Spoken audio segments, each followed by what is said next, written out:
Thank you, everyone. Thank you. Thank you for being here. Really appreciate it. So, at least for today, I'm calling my show Normal America with Robert Knorr. Get it? Because my last name's Knorr.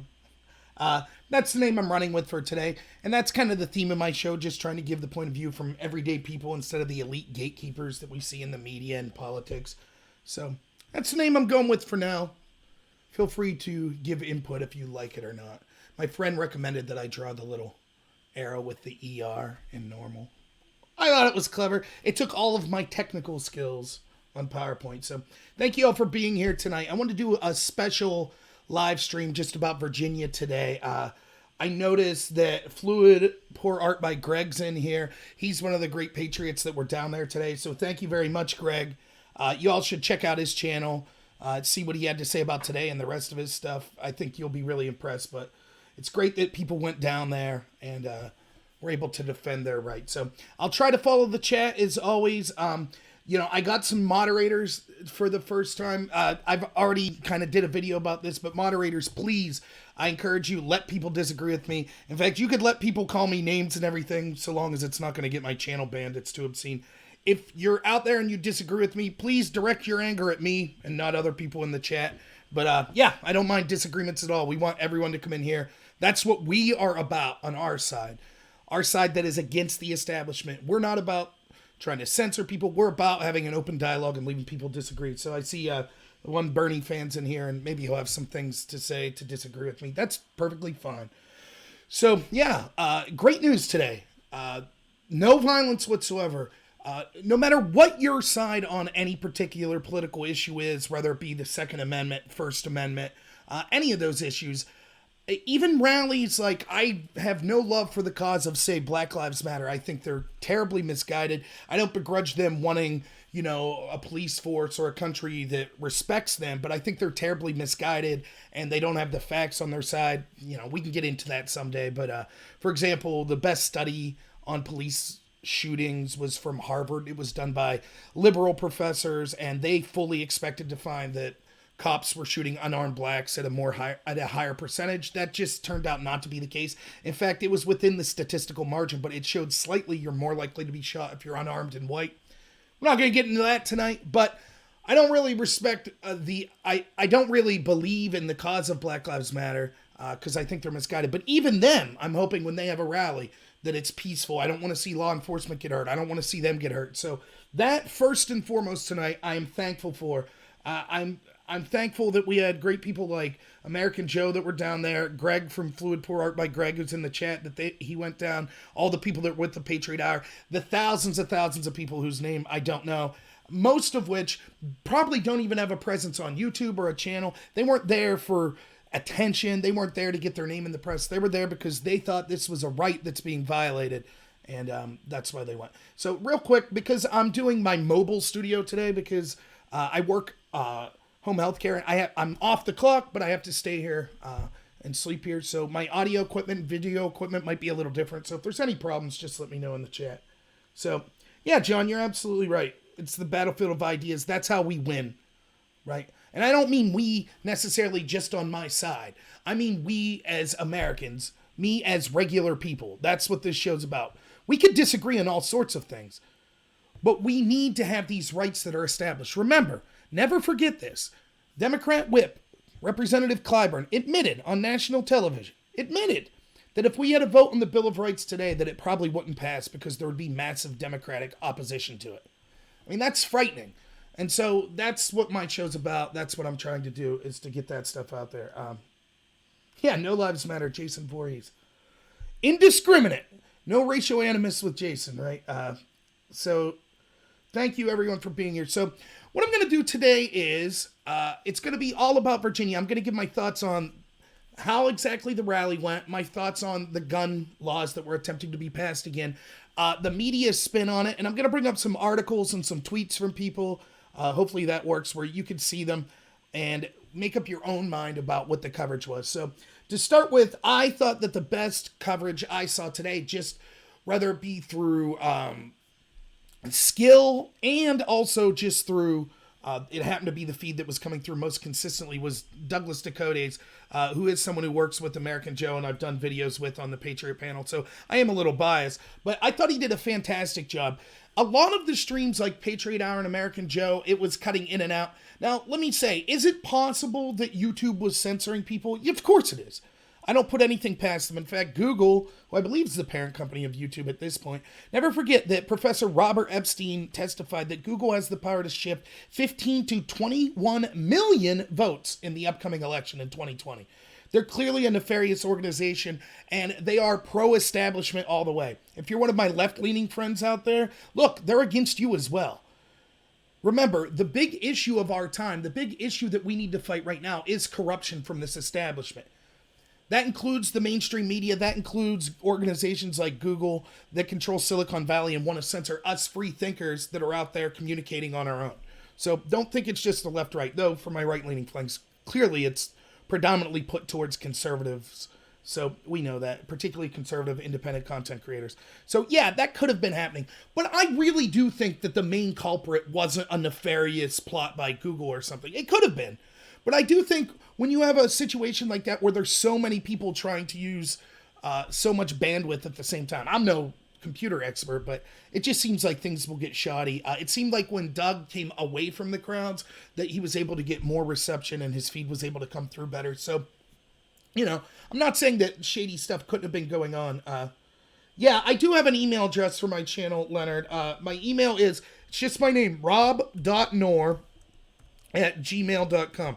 And I keep forgetting to put this in my actual about me and about this channel. But yeah, feel free to email me, anyone, anytime. If you have any suggestions for the channel, topics, just criticisms of, like, whether it be on the issues I'm talking about or just technical issues and things like that. If you'd like to be part of the show, you can email me there and we can set something up. So, disabled vets perspective, you were right. The mainstream media was disappointed. Yeah, and I'm going to get to the media.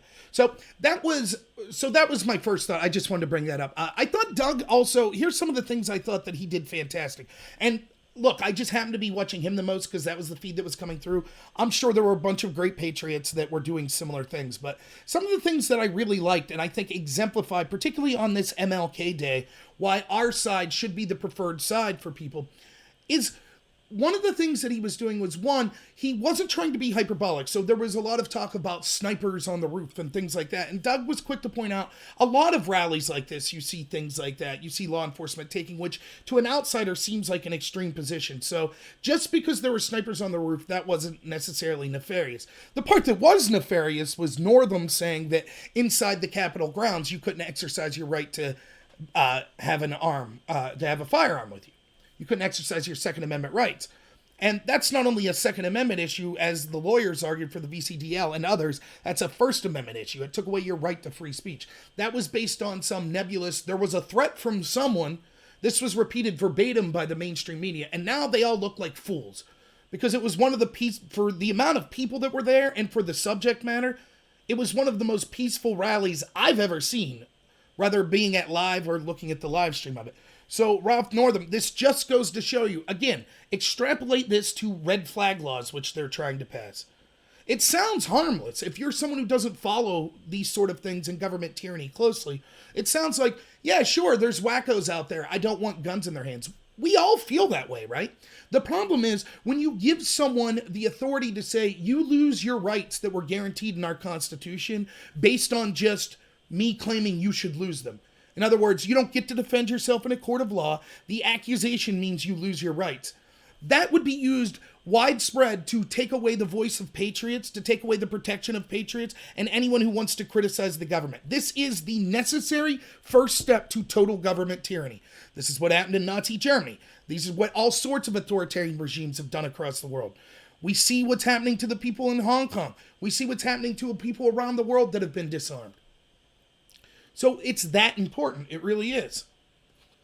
And so you saw how Northam used just a nebulous threat that he provided no proof of to take away, how many people were there? I saw estimates of 25,000. It could have been more. But to take away the right, not only take away the rights of 25,000 people, but to make them potential criminals. And these were law-abiding people that committed no offenses, that weren't bigots, that weren't even threatening violence.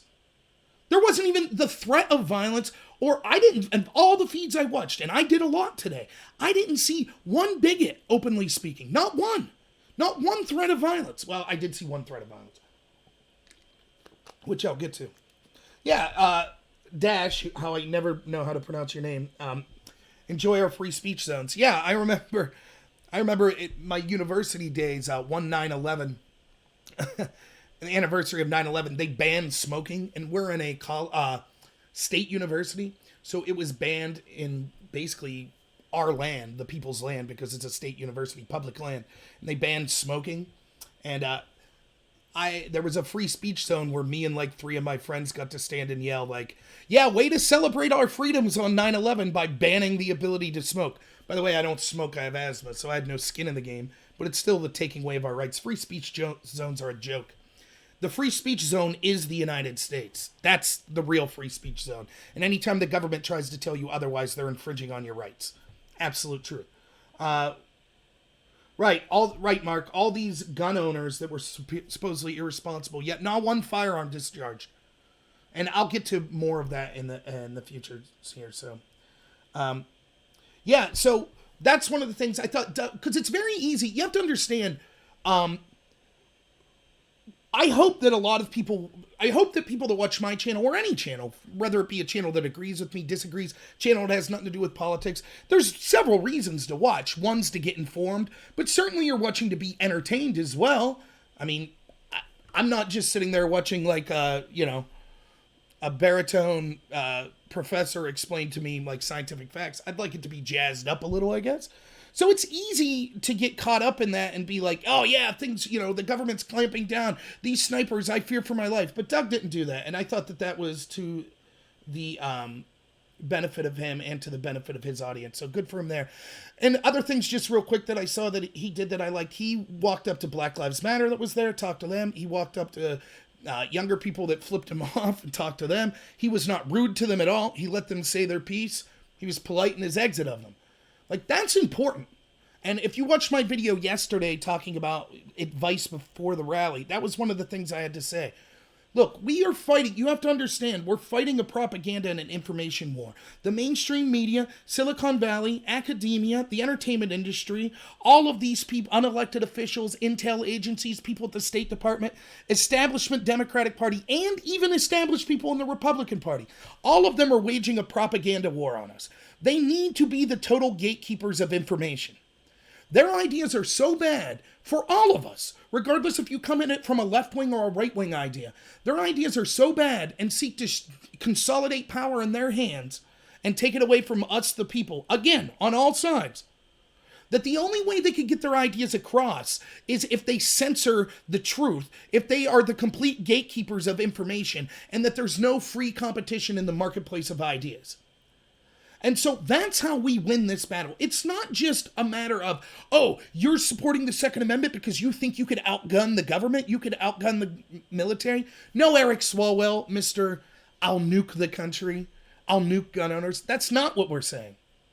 But we understand that that need to defend ourselves is a right. And the number one need to defend ourselves is from a tyrannical government. There are millions upon millions of people. Look, I know a lot of us, we think, look, there are so many great patriots. There's so many people concerned about the Second Amendment issue. There's so many people concerned about the abuses of the intel agents. And there are. That's right. But there are millions more people that are just not informed. And it's not that they're bad people. I know what it's like. Like, I'm not a wealthy person. I work my butt off. My job's beautiful. It's wonderful. But I work tons of hours. I can't remember the last week I worked less than 70 hours, except like 3 weeks ago when I took a week off. But you see what I'm saying? I know all kinds of people that are great people. They're working. They have families. They come home. They don't want to, it's troublesome to look through things. It's, it's nerve-wracking to look through what's happening to the country. So we need to reach out to those people too. And those people, all they're getting from all of these groups that control the narrative. I say this all the time. Maybe you pick up your local newspaper, the AP, Reuters. Well, it's all coming from the establishment left wing's point of view. So you turn it off because you're sick of it and you're like, well, watch my local news. Guess what? Oh, more and more, even your local news is being ran by establishment point of view. So you're like, you know what? I'll turn this off. I just want to watch a late night comedy show like I used to watch Johnny Carson. You turn it on and guess what? It's all establishment point of view. So then you're like, you know what? Screw this. I'll just watch a movie, maybe even a Marvel movie. Guess what? You're getting the establishment point of view there. It's everything. They're injecting politics in everything. The entertainment industry. So you're like, whatever, I got to go to sleep. I got school the next morning. Guess what? It's the establishment point of view. So you're like, I'll log into Facebook or I'll get on Twitter. Guess what? They're censoring people for the establishment point of view. It's everywhere. So we have to understand that we have an audience anytime we're speaking, even if you're only speaking to one person, even if you're only speaking to 42 people like I am now, even if you're at the Virginia rally and you think, well, no one's going to watch my channel, even if you're not putting stuff on YouTube and you're just filming, even if you're just at the rally and you're just talking to the people around you, there are people watching and how you carry yourself. It's the same thing. I think, I don't like to talk about my religion. I would say I'm Christian. I believe in being Christ-like, but I'm not a member of an organized religion. But one of the things I do believe, when I look back at the people that made me really want to act like that, not just words, but the people that lived their life in a way, they weren't indoctrinating me. They weren't telling me you need to be this religion. They were people that were open about what their religion was, and then they lived in that way. They lived as close as possible to being Christ-like. In other words, your actions are just as important, if not more important, than your words.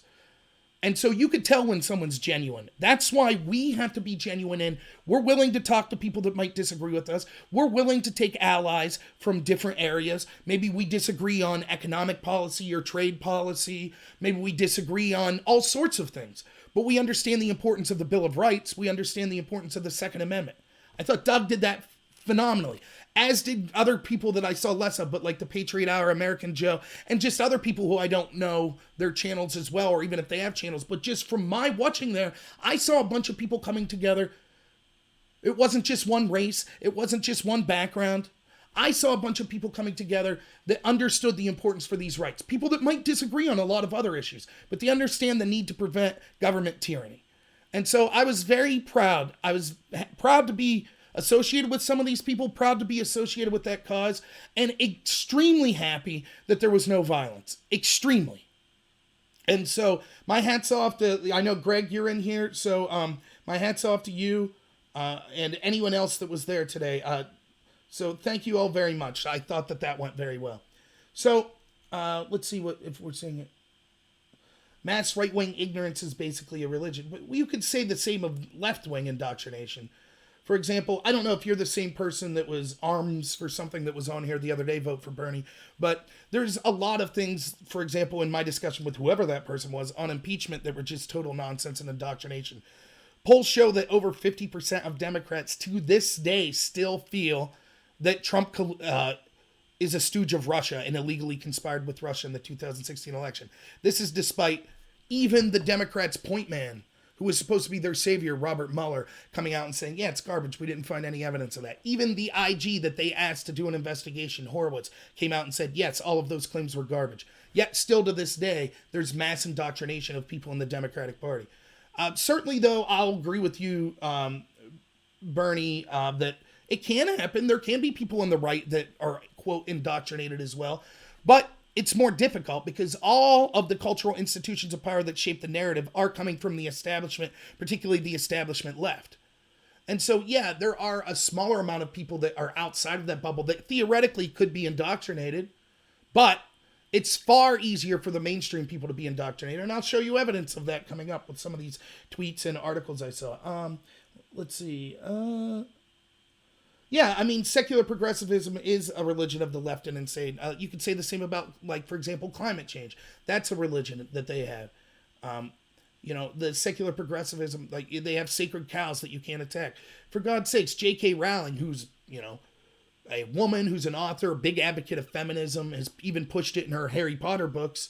She's now being attacked by the left because she just came out and said, hey, we shouldn't fire people for saying that, men can't be women and vice versa. She's a TERF. You have to fire. That's that religion. So, enough of dealing with Bernie. But honestly, to anyone in the chat, feel free to, I know Vote for Bernie's been in here before. Feel free to argue with him. That's cool. But I don't mind you being here, Bernie. I hope you appreciate that I am willing to take you seriously. And you're helping my channel out anyways by being here. So thanks for that. Yeah, they did. Umpire's Post, you're right. They worship junk science as well, For example, they claim that they're the party of science. They literally believe that there's no biological difference between men and women.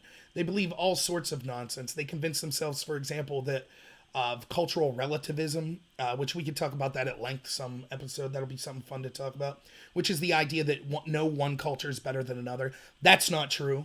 There are cultures in this world that are absolutely abysmal and horrific. We see that in a place like Iran or North Korea.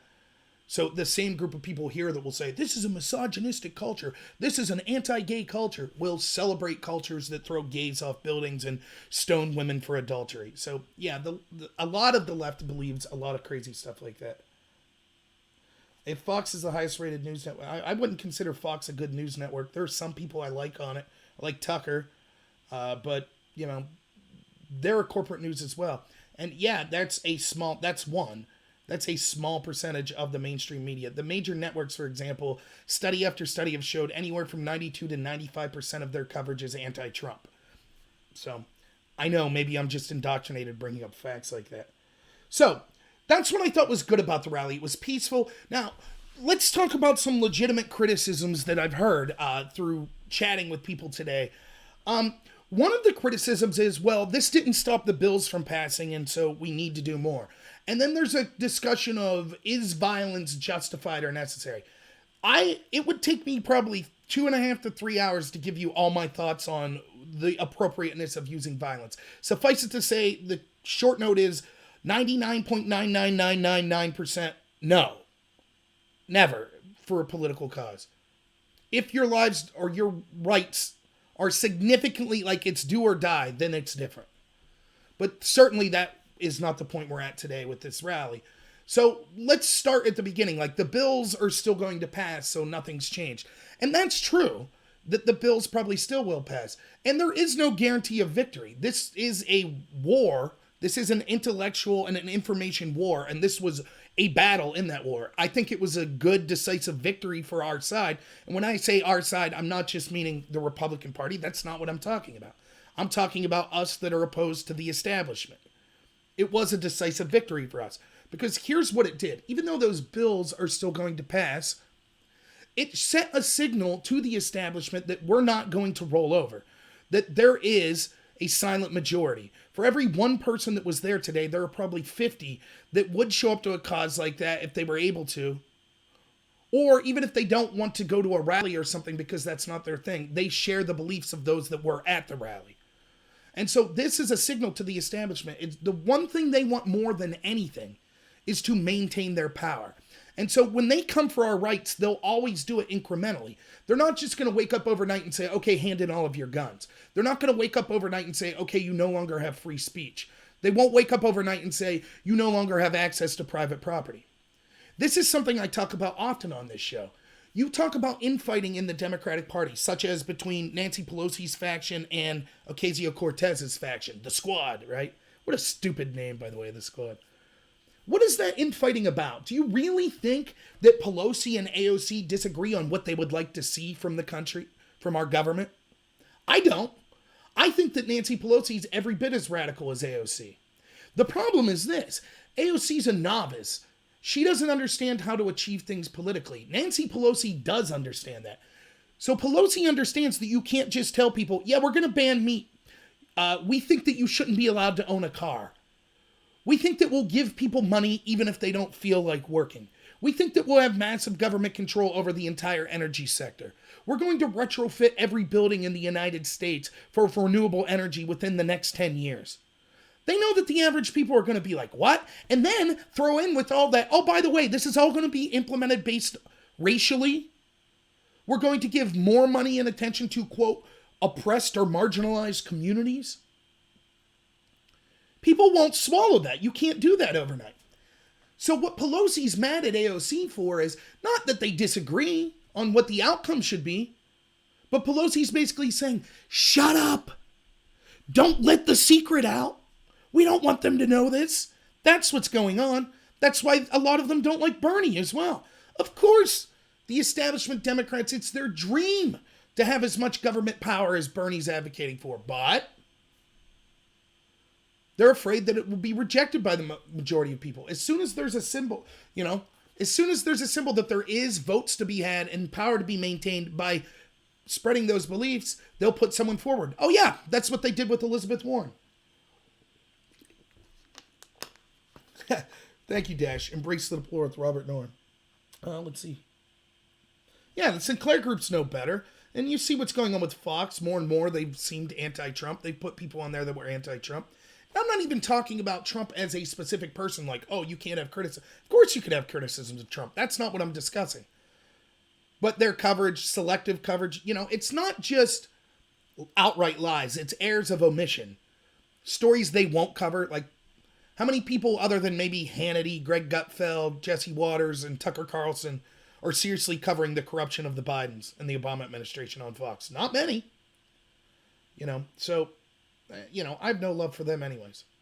So anyways, that's what I'm talking about, this idea of things will be done incrementally. That's how the powers that be, the establishment, the deep state, whatever you want to call them, that's how they do things. And so what this rally does is it shows the symbol. No, we're not going to let you take those incremental steps. We are at the point where there will be pushback. And that shows the establishment, geez, maybe this is an issue we don't want to push too hard on right now. Now, there's plenty of battles to fight. I mean, this is just one battle. But it's a decisive victory because what they were hoping for, the media, the establishment, remember, the media is just the propaganda mouthpiece for the establishment, for the intel agencies, for the establishment Democratic Party. That's all they are. They do not hold truth to power. They conceal the truth for the powerful. That is what our media is. They wanted blood today. That's what they wanted.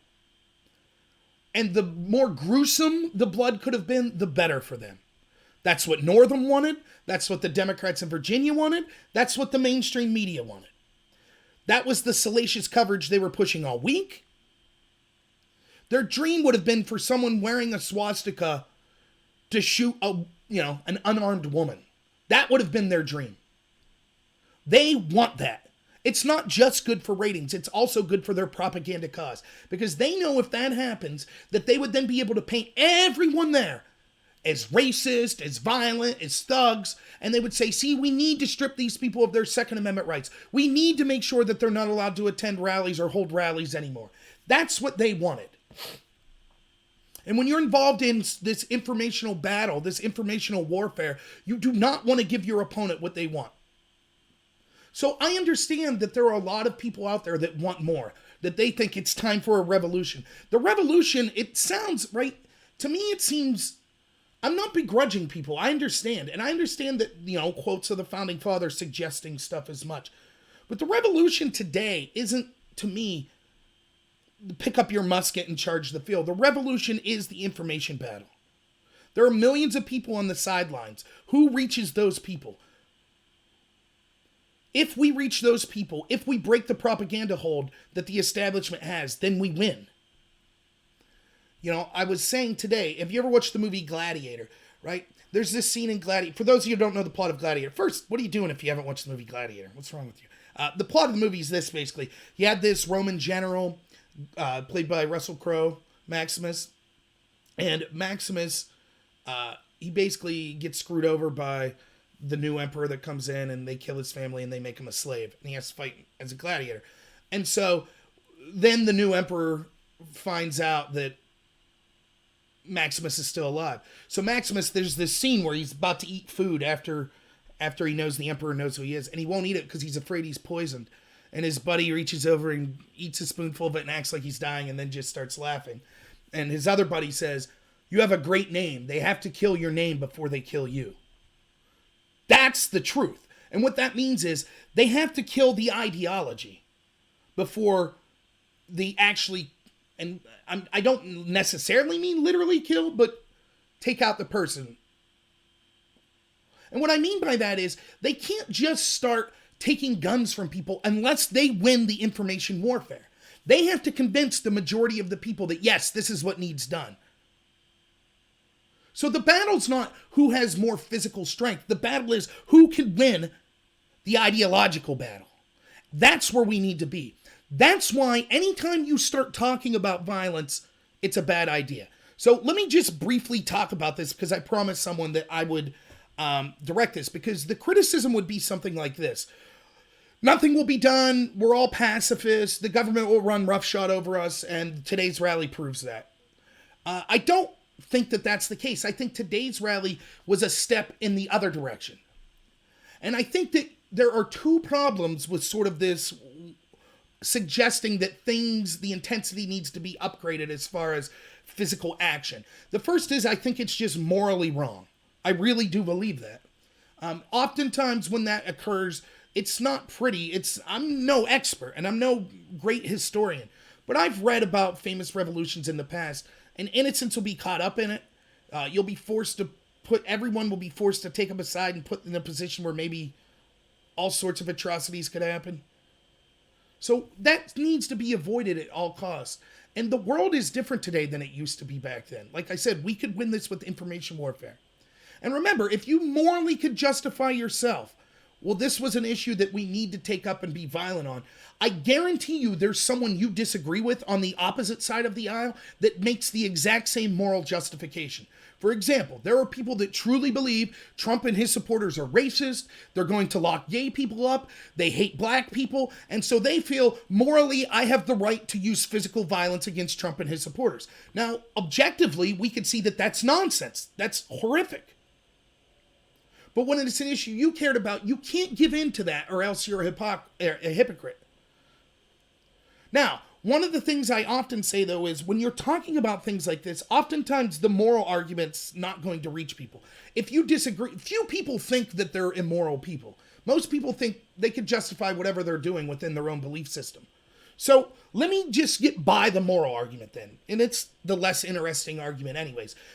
Although I still think, and so don't take me out of context and say I'm just saying the second argument. I truly believe the moral argument, the first argument, right?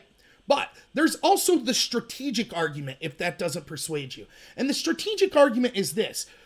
I think I can make a good case, like I already have, that the way to win this battle is to win the people in the middle. The people that are in the middle and are informed and they just don't know what side to choose, or the people in the middle that are just uninformed. The silent majority, as you would call it, right? It's important to win those people over for reasons I already said. If you start recommending violence, you lose those people instantly. Instantly. You give an enormous propaganda victory to your opponent. Don't believe me? Do you think that Antifa, let's take a cause for Antifa. Let's say Antifa hates Donald Trump and they want Donald Trump removed from office. Or better yet, Let's go for something that actually happened. Let's say Antifa doesn't like Milo Yiannopoulos or Ann Coulter, and they want to keep them from speaking on a campus. Do you think them beating people with bike locks and macing people and smashing people, including people that wanted to go to the rally, or maybe just bystanders that were walking by, do you think that helps their cause? Of course not. The average person that had no skin in the game, now they're like, well, whoever these people are, I'm against them. The same would be true if we see people doing this for even issues that we think are important, like our defense of our rights. It is a huge strategic blunder to not only engage in violence, but make the suggestion of violence. Hugely strategically wrong. We can see that the media is desperately trying today to clamor onto any manufactured violence they could talk about. That's the exact story that they wanted to run with. Why do you think that is? For as terrible as the media is, they're intelligent. They know what sells. They know what will get people's radar jumping. And they're right about that. If there had been violence there, legitimate violence, it would have been a disaster for our cause. Now, I know the people that were there that are patriots, and I know that the majority of people that want to defend the Second Amendment are law-abiding citizens and fantastic. So if there was violence, it would have probably been from fringe outside groups.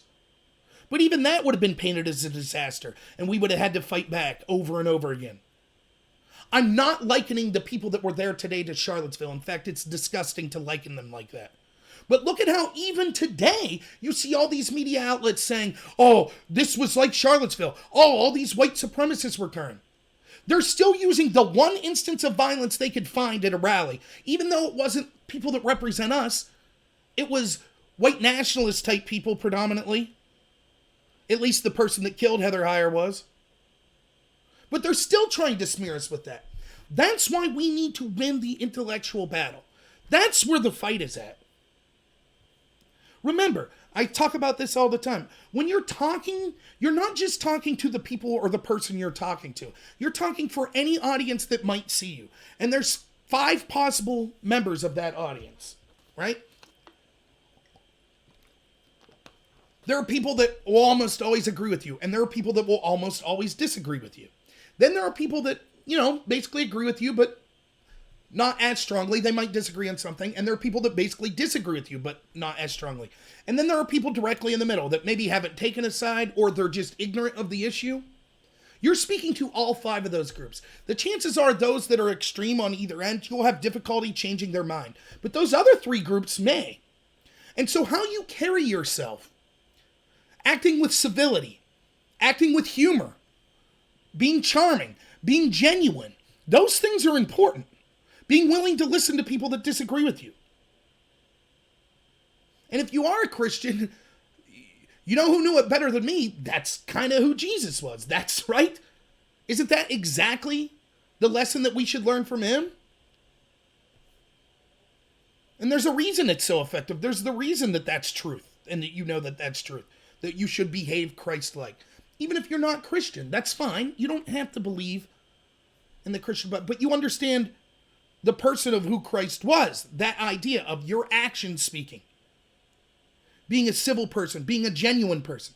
All of that's important. Don't be fake. That's the worst thing you could be. Never be something you're not, When I ran for Congress, I had people, I lost, obviously. I wasn't a known name. But I think I got a standing ovation at the convention. And I had a lot of people ask me, like, how do you speak like that? How can I speak like you? And I was like, you can't speak like me. You have to have your own voice.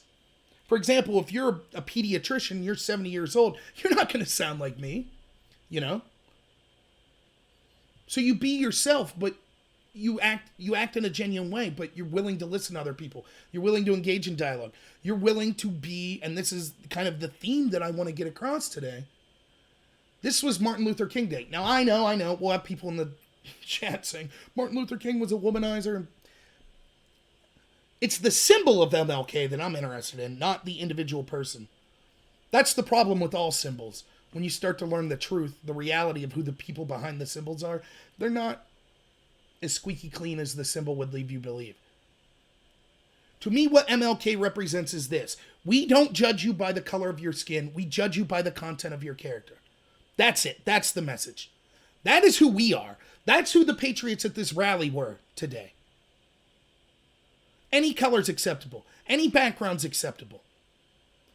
If you're in common cause with us, that you say, yes, we understand the importance of the Second Amendment. We understand the importance of the Bill of Rights. We understand the importance of free speech and fighting back against government tyranny. Then you're accepted. We're willing to have good faith discussions with people that disagree with us. That's who we are. So in just a second, I'm going to get you to pictures to show what the other side are. But I want you to think about this carefully. Ask yourself, as represented today with the media, with all the Twitterati, with the patriots you saw on the ground, which side is the side of judging people based on their actions and the content of their character? And which side is the side of judging people based on the color of their skin or other superficial crap? Honestly, ask yourself that. Yeah, Bernie, I do think that, I hope this isn't an echo chamber. By the way, vote for Bernie. The offer still stands. If you or anyone you would like to come on the show with me, you don't have to use your real name or face. We could just do audio. We could pre-record it, but I'd love to have a discussion with you. I really would. Let's see what else he says. Yeah, Dean, exactly. Spoiler alert, the left, at least the establishment left, doesn't believe anything MLK said. They believe the opposite of the content of the character. They're totally about judging you based on the color of your skin and other superficial identity politics issues. John says he drove out the money changers and dove sellers out of the temple saying, do not turn my father's house. Yeah, I mean, certainly Jesus was willing to take action, and he was willing to be angered and upset with people that he thought, right? I mean, one of the passages that always stuck with me was, be hot or cold, but don't be lukewarm or I'll spew you from my mouth. I know next to nothing about the Bible. Again, I'm not organized religion. I just believe be Christ-like. That's it. So if you have any questions about my religion, that's it. You might be in here and you're a Muslim. If you're a Muslim and you ask Christ-like, my hat's off to you. Good enough for me. If you're an atheist and you act Christ-like, and what I mean by Christ-like is being genuine, being caring, being compassionate, being yourself. Christ got upset. Christ was, defended his beliefs strongly in strong-worded manners when necessary. That's totally cool. And of course, we all fall short, But I'm not here to judge anyone for their religious preferences or anything like that. Please don't get that impression. Please, please, please. And I welcome anyone here with their beliefs. If I think that's something we should all try to do. Of course, you could have reasonable disagreements. That no problem. But yeah. So I'm with you there. Just because you hate the left doesn't mean you love the right. That's true as well. For example, I defend Trump, and everyone's heard me say in here, there are things about Trump that I dislike. I don't like the deficit spending. I didn't like him bombing Syria. I think some of his I don't mind him giving it to the media or giving it to the Democratic politicians, but you're tweeting at Arnold Schwarzenegger that his apprentice wasn't as good as yours. It's like, dude, you're the president of the United States. You let that slide, probably. So there are things, and I say all the time, I know Democrats that are, for example, like pro-union, rural Pennsylvania Democrats. They started to really scratch their head when they saw the Democratic Party push for the Trans-Pacific Partnership that was basically one of the most anti-union bills you can imagine. By the way, I'm not pro-union, but I'm saying these people are. And then you see all this identity politics crap, and you see the idea that they're pushing illegals, which would hurt, unions or people that just want to work in this country that are legal citizens. Those people might not like Trump for various reasons. They might not like some of his policies. They might find his behavior to be boorish and just not care for him then. Who are they voting for? Who's their party? Bernie Sanders? Joe Biden? That's why we have to... Our job, if you really... And this is true for my friends on the left. If you want to convince people from the right to join you, you don't do it like Hillary Clinton. You don't call us deplorables. You don't do it like Barack Obama and say we're clinging to our guns and Bibles. You want me to give you a little secret? You want me to give the sales pitch right now to the candidate in the left for how to get people? Here's what you say. You ready? Look, we understand why you voted for Donald Trump. We understand that this country left many of you people behind. You blue-collar people, you people in the rural world, you people in what was called flyover country, and you have every right to be upset. Every right. We failed you. But we don't think Donald Trump's the answer. We think we have some plans that would help you better, and here's what they are. That's what an intelligent party would do. No, the Trump supporters would say, that's garbage. I agree, but that's the messaging that you would put out. But we have to take that lesson also on our side. You know, I can't tell you when I was running for Congress how many times I heard people say, oh, these stupid young people voting for AOC and Bernie, what a bunch of morons, blah, blah, blah. Just a bunch of socialist, children living in their grandma's basement, blah, blah, blah, blah, blah. Look, you might believe that, but that is kind of painting with a broad brush. And did you like it when you were called a deplorable? Of course, after Hillary Clinton called you a deplorable, would you have ever voted for her? No way. So do you think if we're out there telling people that vote for Bernie or vote for AOC, hey, you're a bunch of morons, blah, blah, blah, insert insult, you think they're ever going to want to come to our side or listen to what we have to say? No. So we could dislike the politician. We could understand that the people they're voting for are bad. They're terrible for the country. But you tell those people, we understand. The establishment screwed you over too. Younger people, I'm right in the cusp, I guess, of being a millennial. I'm 35. They are getting the shaft. Now, I believe in personal responsibility, and a lot of it was, I have student loan debt out the wazoo as well. That's my fault. I get that. But certainly we've saddled younger generations with debt after debt that they had no control over. Just look at our national debt. That's going to have to be paid by someone. Young people are paying into Social Security if they work that they'll never see. So there's all sorts of things. They have rights to be upset as well. So we need to speak. These are the issues we can agree with and bring you to here. Here's another selling point I have for the Republicans, for young people that they never make. Young people make mistakes. Young people like to joke around. Young people might tell an offensive joke or two. I certainly have. Which party's the party that wants to ruin your life for those things? Is that the Republican Party? No. That's the Democrat Party. If you like having fun, if you like the idea of, look, you can make a mistake and be forgiven, that's the Republican Party. We judge you by the content of your character, not based on this superficial crap. So those are kind of some of the things that could be said. Yeah, Tyler, I get you. You think all religions... I had Christianity forced down my throat in a weird way. Pentecostal, not by my parents. My parents were totally cool and let me make my own choices. But I went to a church where I felt, uncomfortable that it was kind of being pushed. I respect any church that has a positive message and says, hey, you should be here because it's a warm, inviting place. But I had experience with churches that said, you should be here or you're going to burn in hell. And I don't prefer that method. So, let's see. Republican Party crushed the middle class. No, they certainly had a hand in it. The deficit spending and things like that aren't good. But it's the establishment that crushed the middle class. I'll talk about that some other day, Bernie. I really will. It's not a conversation that I'm running from.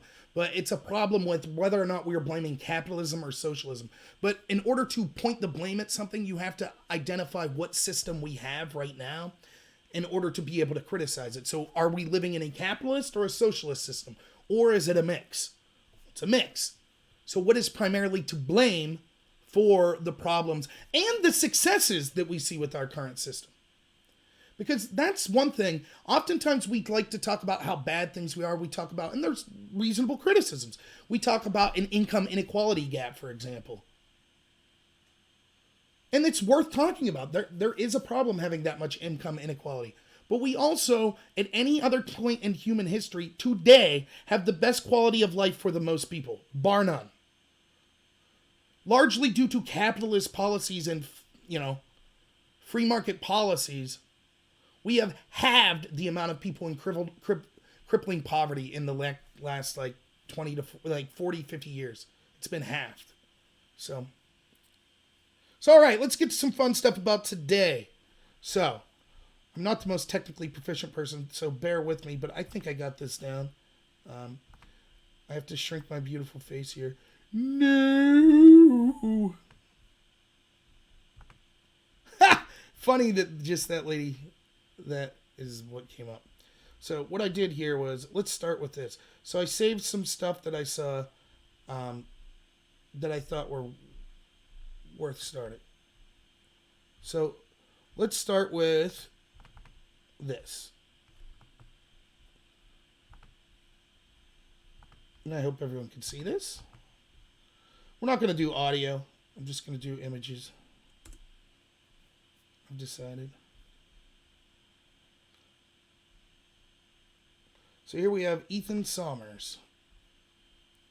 And for those of you that can't read, hopefully it's big enough, but if you can't read, he says, the founding fathers didn't envision bands of roving racists flooding the streets of a city to disrupt the democratic process. Virginia rally. So if you could see you don't have to hear the audio, but if you could see the image there, it's a bunch of people open carrying, wearing beanies. Some of them are wearing, kind of camo related stuff. To me, these just look like ordinary average Americans, but to this person, they felt that this was evidence of roving racist. Now, again, let me ask you, which side's the side of judging people based on the color of their skin? And which side's judging based on the content of their character? To this person, he looks at this image, this 15-second image, and says, oh, clearly these are racist. This was repeated over and over and over again by people I saw on Twitter, by people I saw in other chat rooms that were discussing this. I saw no evidence of them being racist at all. Merely based on how they look, it was determined they're racist. The irony of this, of course, is if you look at someone and make judgments that they're an inferior person or they have an inferior quality, such as being a racist, based purely on the color of their skin, that makes you a racist. Now, you're saying, oh, well, who's Ethan Sommers? What's this person matter? He's not like someone that, it's got a big following. I mean, it was retweeted 1.4 thousand times. It does have 3.7 thousand likes. But fair enough. Fair enough. So let's see. I guess no one else would have taken that image, right? And had a problem with it. Only problem is, of course that's what happened. There were all sorts of blue checkmark people in the media, in the Democratic class, in the Hollywood class that were tweeting this type of stuff. So let's go to one now. Here's a really great, sane person that maybe you've heard of.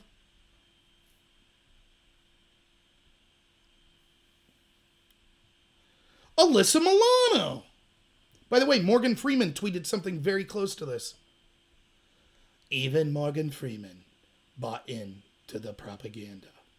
I can't do a good Morgan Freeman, but Alyssa Milano says, same image, this is what's happening in Virginia right now. Trump's America. What's happening? People are exercising their Second Amendment rights. Do you see anyone in any of these clips threatening violence? Do you see them holding Nazi flags? Do you see them shouting at law enforcement? Do you see them spitting on people? Do you see them saying that certain people based on characteristics aren't allowed in their group? I don't see any of that. But Alyssa Milano and many, many people from the establishment class saw this and were utterly frightened. What frightens them? What is it about these pictures, about this little 30-second video that's so frightening to these people? Is it just the skin color? Is it the gun? If there were a bunch of black people with guns, similarly dressed, would that be okay? Hispanic people, would that be okay? Is it just because they're white? Is it the clothing they're wearing? Because it's cold? Is that what it is? Or is it that you're projecting exactly what you are onto other people? And Tucker Carlson had a segment tonight where he was talking about this. It was really good. You should check it out. As he and I say all the time, these people, these establishment, particularly the leftists, like to project onto you the very crimes that they're committing or the very unethical nature they're involved in. So if we have an anti-Trump rally, we see violence, we see police officers attacked, we see property destruction, we see shouting and screaming, divisive things being screamed at people. So they assume, oh, that must be what the other side's up to too. Oh, and they have guns. So this is so frightful. But that's not how this was. That's their projection. So I figured, let's point out some of these scary racists. I got some image. Let's look at some of the scary racists that were there today.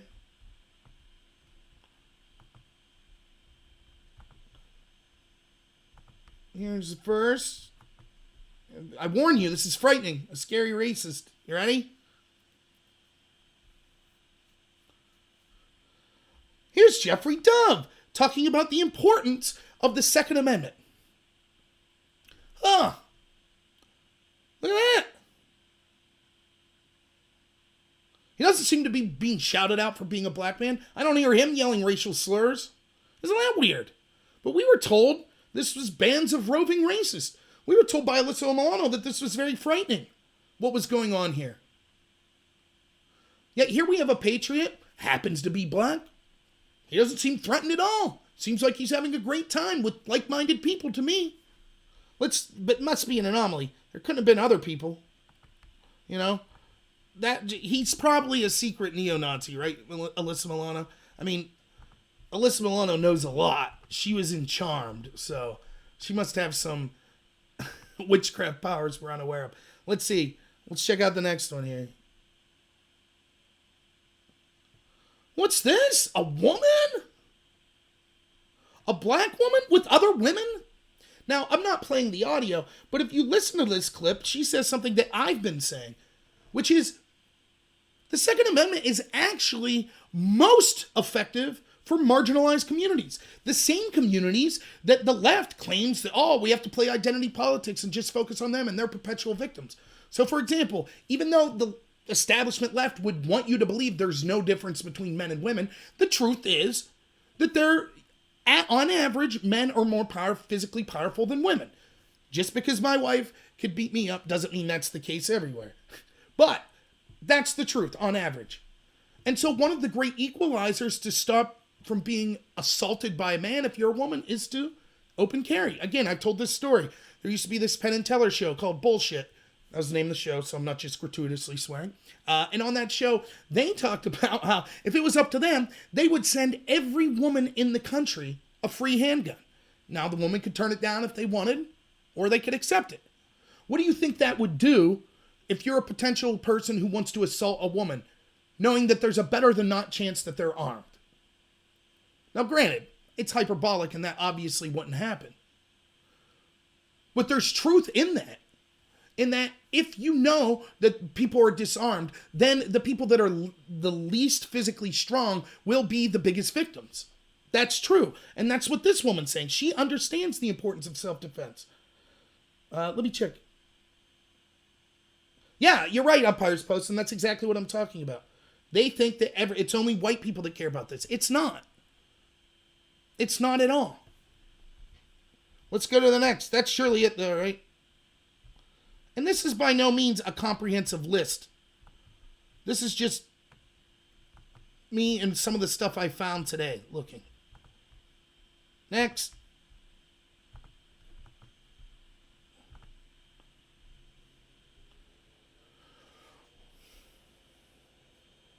I asked this guy, are you a white supremacist? And he just laughs. Nope, he's holding a picture. Oh yeah, that's your Governor Northam there. Seems to be having a good time, doesn't he? Huh. But we were told this was all white supremacy. Surely that man's laughing out of fear. He must just be pretending to fit in because he fears for his life. I mean, this is nonsense. Never forget this. Never. The first time that what would be the Democratic Party ever came for your Second Amendment rights, the first time in this country, do you know what it was? It was when the slaves were freed. And they made arguments that we could not trust the freed slaves with the Second Amendment, with the right to keep and bear arms. That's what I'm talking about, where this isn't just a traditional, it's just rural America, it's just white people, it's, farmers or people that want to use guns for sporting. No, it's all of us. A tyrannical government, just because your group's being supported by the government in charge now, is protected. So a lot of people in the establishment Democratic Party like to pay lip service to the black community. They don't care about the black community. If they cared about the black community, they would be focusing on inner cities. Instead, they're focusing on illegal immigrants, which directly compete in the same inner cities directly with black citizens for jobs. They think they have the black vote wrapped up. Therefore, they're like, shut your mouth, black people. We have other identity groups to get to. That's where we're going. The Second Amendment is for everyone. There is a rich history of the establishment, what would be the Democratic Party, going after gun rights for black people. These people knew it. That's why they're there speaking up for their Second Amendment rights. Yeah, I hear you live. He was holding a picture of a white supremacist, right? Have I missed anything in the chat? I'm sure I missed a lot, but if there's any point that, real quick here, I'll check in a second if anyone really wanted me to get to. Now, I got some more stuff to show you here that I saw. Do you remember after the climate change rallies that were occurring and where they served tons of burgers, right? They told us we can't eat meat, but they're eating. Looked like some pretty tasty burgers to me. They left trash all over the place. Did you ever see what the streets look like after a anti-Trump rally?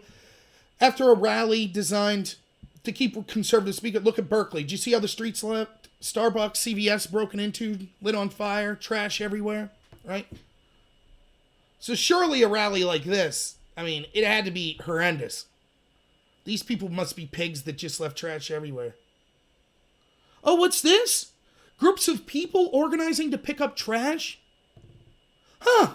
These evil white supremacists. These evil people that don't care about the environment. Oh my God, what a bunch of unethical people. Is that what that looks like to you? People lining up in queue to help to throw garbage away? Is that what it looks like to you? A bunch of terrible people? Look, when it comes to environmentalism, I've said this over and over and over again. You can talk lip service as much as you want and be a vegan and you're an environmentalist and you care about climate change. The people that I actually see out there, not just giving lip service, not seeking to virtue signal and get patted on the back by Hollywood celebrities, but the people out there actually keeping, at least in my area of the world, keeping our environment safe and doing the most for it, you know who they are? Sportsmen, hunters. Because it's a resource they value and love. It's part of their family. I've said it time and time again. My brother's in here. He can vouch for this. If you lived where I am and you didn't get a deer in winter, a lot of families struggled to eat that winter. Most of the time what happened was your neighbors would give you part of their deer. That's the way we lived. These people understand the importance of keeping the environment, of keeping that resource of the forest clean and thriving. They understand it. Here we see the same thing. You could have a rally about the environment where people act like pigs, but now you have a rally where supposedly it's a bunch of climate deniers and blah, blah, blah. And here they are actually, at least moderately, trying to clean up after themselves, unlike other rallies you see. I could say the same thing in my experience as a debater. Oftentimes, for those of you who don't know, I was in collegiate debate. It is the left of the left. And oftentimes there would be all kinds, I had white privilege I had to acknowledge, or I had male privilege that I had to acknowledge. And, because I endorsed capitalism, that meant I didn't care about, marginalized people or people of color, et cetera, et cetera, et cetera. I remember one time we had this debate, and it's in this like fancy hotel. I think it was in Dallas. And most of the staff working at the hotel seemed Hispanic or Latino. And we had this debate where people were yelling about, immigration and etc. And so whatever, the debate ended. I think I lost. And my opponents that talked about, the need to respect people like that, they ran out, left trash everywhere. Everywhere. I stayed behind and was cleaning up trash, and I didn't even think twice about it. It's just like, I'm trying to clean up. And, some of the staff was like, thank you. Now, if you ask them, what do they care more about? Someone who actually, with their actions, treats them like fellow human beings? Or someone that's like, you're my servant, pick up after me? Now, I'm not saying that to brag about myself. It's not that I'm unusual. I think that's what most moral people would do. Hey, you clean up after yourself. And we've all, certainly I've been at concerts inebriated and not cleaned up well after myself. But you try. And as I've grown as an adult, I do more. So again, it's more of what's more important, your lip service, what you're saying. Words are cheap. So I thought that was cool, watching these people pick up. That's a good thing. Now, let's see how the media and other places discuss this rally. Here's Axios. As Richmond braces for hate, Americans say race relations are getting worse. And it's saying, basically, I'll spare you all the details, but it's saying, most minorities think Trump's a racist and he's made race relations worse. But we'll start at the top here. The city of Richmond, Virginia is bracing for potential violence. Another Charlottesville. That was a recurring theme all through CNN, MSNBC, New York Times, Axios, all of these left-wing publications. Establishment left-wing publications. They keep comparing it to Charlottesville. They loved Charlottesville. They loved it. They'll use that to smear people forever. Even if you have no connection with the far right or the unite the right type people, still, if you could be perceived as even just right-wing. Now, would they ever do this on the other side?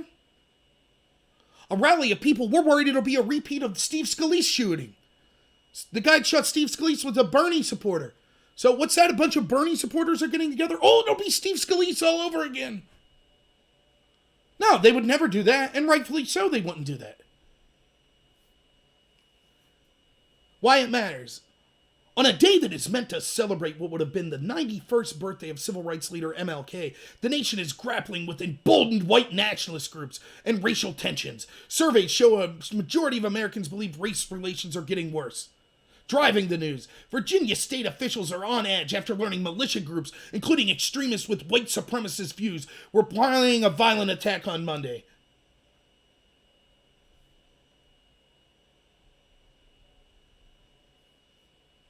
Most black Americans say the president's a racist. You see what they're doing? They don't have to outright come out and say this is a gathering of white supremacists. They say there's a gathering. People are fearful. It reminds us of Charlottesville. There could be white supremacists. There's a threat. We can't leave people open carry. That's how they were covering it. Here's Axios today after the incident. What we know about Richmond and the Second Amendment rally. Thousands of Second Amendment activists gathered in Richmond on MLK Day to protest proposed gun restrictions under consideration in the Democratic-controlled legislature. Why it matters. The city avoided the chaos that broke out during a far-right rally in Charlottesville, Virginia, in 2017 that left one person dead. White supremacists, anti-government militias, and other extremist groups also said they plan to attend.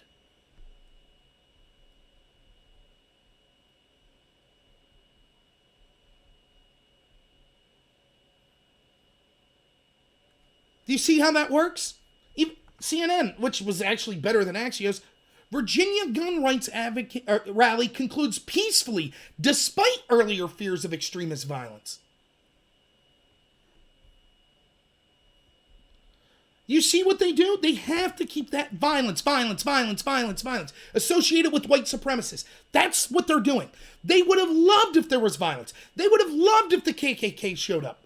That's what they wanted. That's how they're trying to smear us.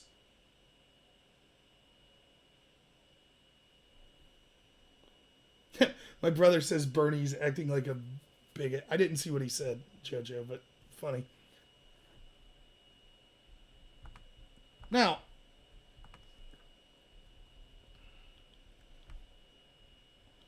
let's see. I forget what I have here exactly, but I thought this was worth talking about. So, another link.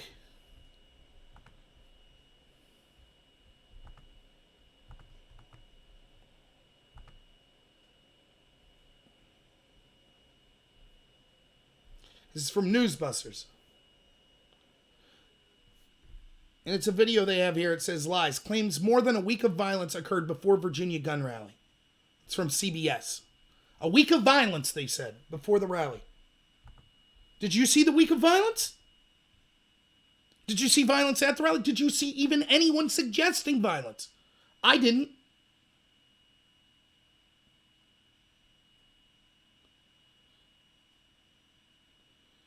Let's see. Yeah, J. Duke, feel free. Send me whatever you like. I can't guarantee I'll talk about it on my channel, but please send me what you like. But that's what was going on there. What was the response to this? And again, this is not a comprehensive list. There were tons of examples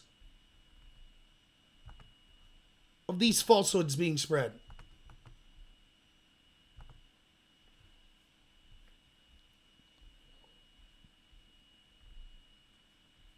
Now, I'm not going to play the audio of this, but here's a video. This is the one I said earlier. There was one suggested violence that I saw. So you can check this out. I'll put the link to the tweet there if you want to listen to the audio yourself. But what's going on here is this. It says it was an Antifa person. I don't know that this was an Antifa person.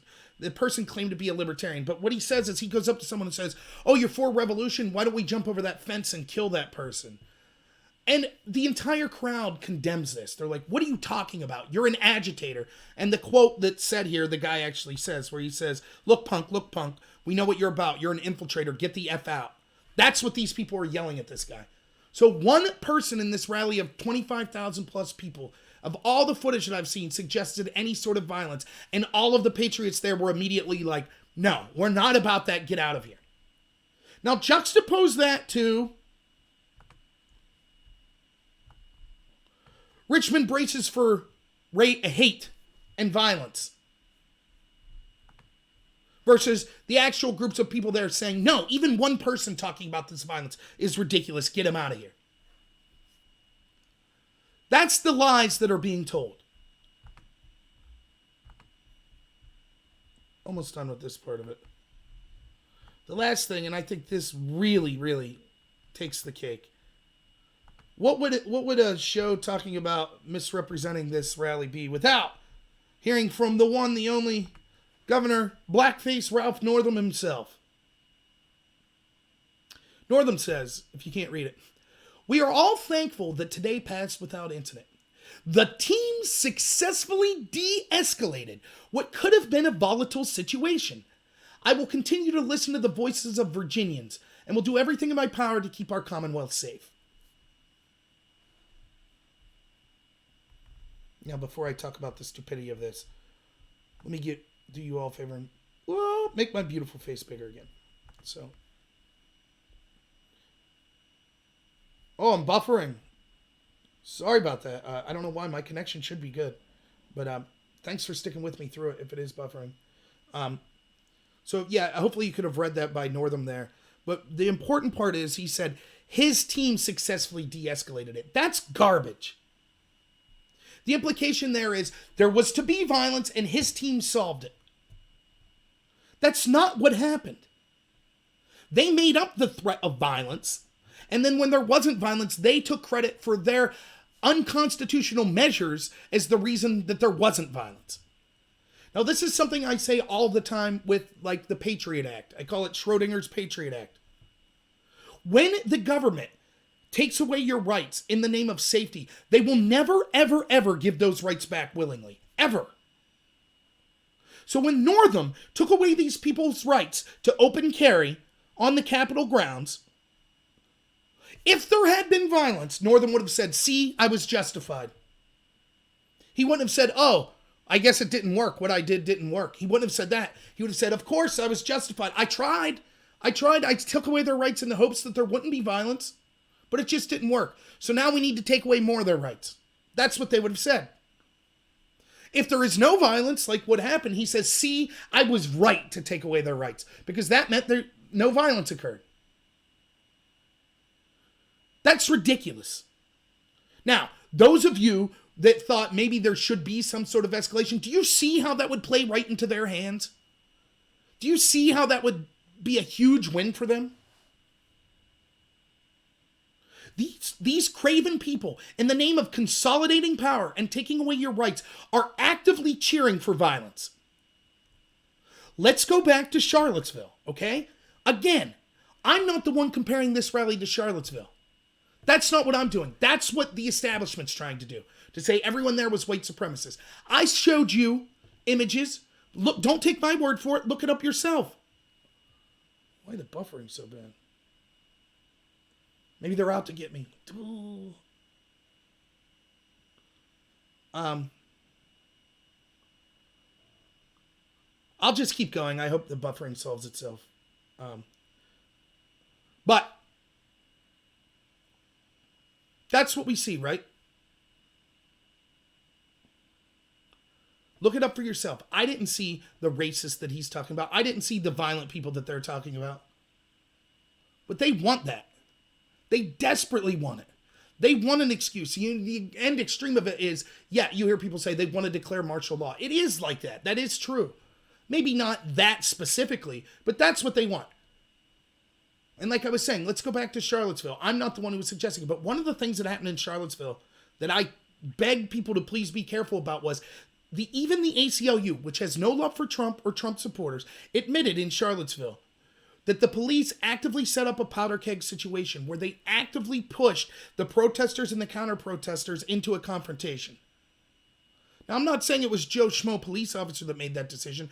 They were probably just following orders from the higher-ups.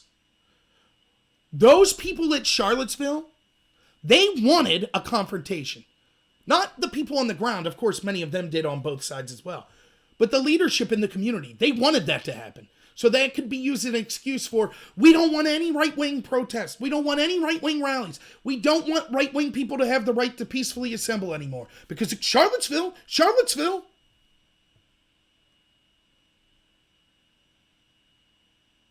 Let me try to refresh on my end and see if that solves any of this. So I'll be right back. It'll just be a second.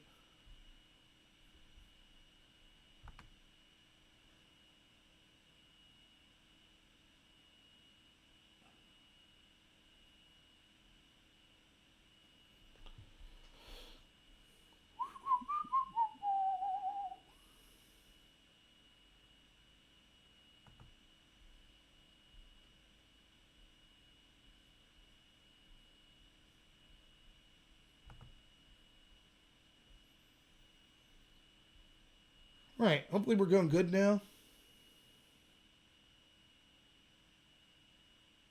Hopefully that solved my issues. I don't know.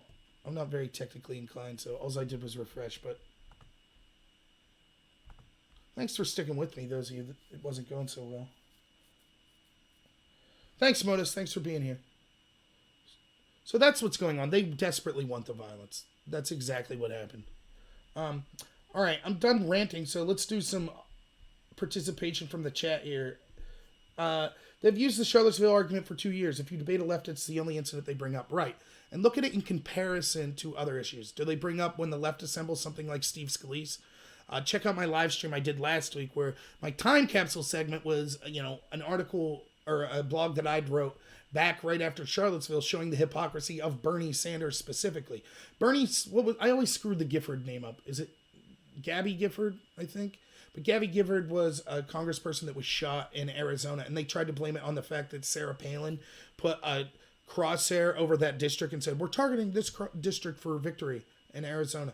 And Bernie Sanders fundraised off that, and he said he didn't know if it was safe to be a Democrat there, right?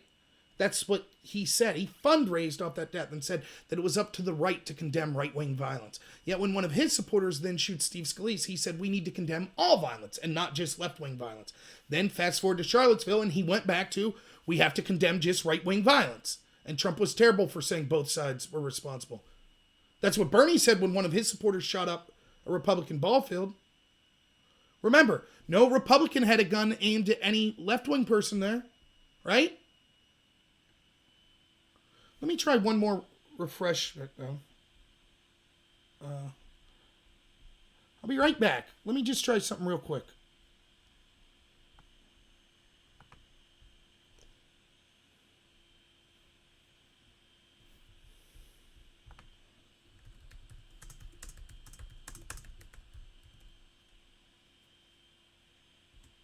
Okay, hopefully I'm back. Hopefully that solved my issues. I'm sorry. I shut down everything on my computer. My internet connection says it's perfectly fine, so I don't know why it would be doing this, but so we see that over and over. Now, look at the media coverage when you see like all of these anti-Trump rallies. You saw Ferguson, the riots occur. I remember watching Ferguson. Not only did they light buildings on fire, they actually cut the fire hoses as they were trying to put out the fires of this low-cost housing. Again, this is the most marginalized people being affected by riots that were going on there. I saw people being beaten in the streets. There was a famous image of a limousine being lit on fire. It turned out that an immigrant owned that limousine, worked his whole life to get it, and drove it himself in order to raise money for his family. Yet the media treated that, they'd say, mostly peaceful. Remember, there was an anti-Trump rally where a man got shot and killed. Mostly peaceful. I remember at that same rally seeing footage of a white guy who was in a parking garage who was mercilessly beat by like 12 people. Mostly peaceful, they said. Property destruction, violence. How many of these left-wing... You remember, so after Charlottesville, I watched 8 hours. There was a rally, a free speech rally in Boston. This was not the Unite the Right people. These were people that said they were from all stripes and they were just advocating free speech. 15,000 people marched against them, marched against free speech. I watched as it broke down, and it's how the police in riot gear had to fight back many of these protesters as they threw things at the police. I watched that. I watched it with my own eyes. I saw the mayor of Boston say, totally peaceful rally. Now, did you see one person attacking law enforcement at this rally today? Even one. I didn't. Did you see names being hurled at them? Did you see them being spit on? Did you see them have to separate people that were engaged in violence? No. Did you see one firearm go off? No. But we see that in many of these left-wing rallies or anti-Trump rallies. And the media pushes, as always, they're complete hypocrites. They tell the opposite of the truth. In a totally peaceful rally, they say violence, bigotry. In a rally with bigotry and violence, they say mostly peaceful.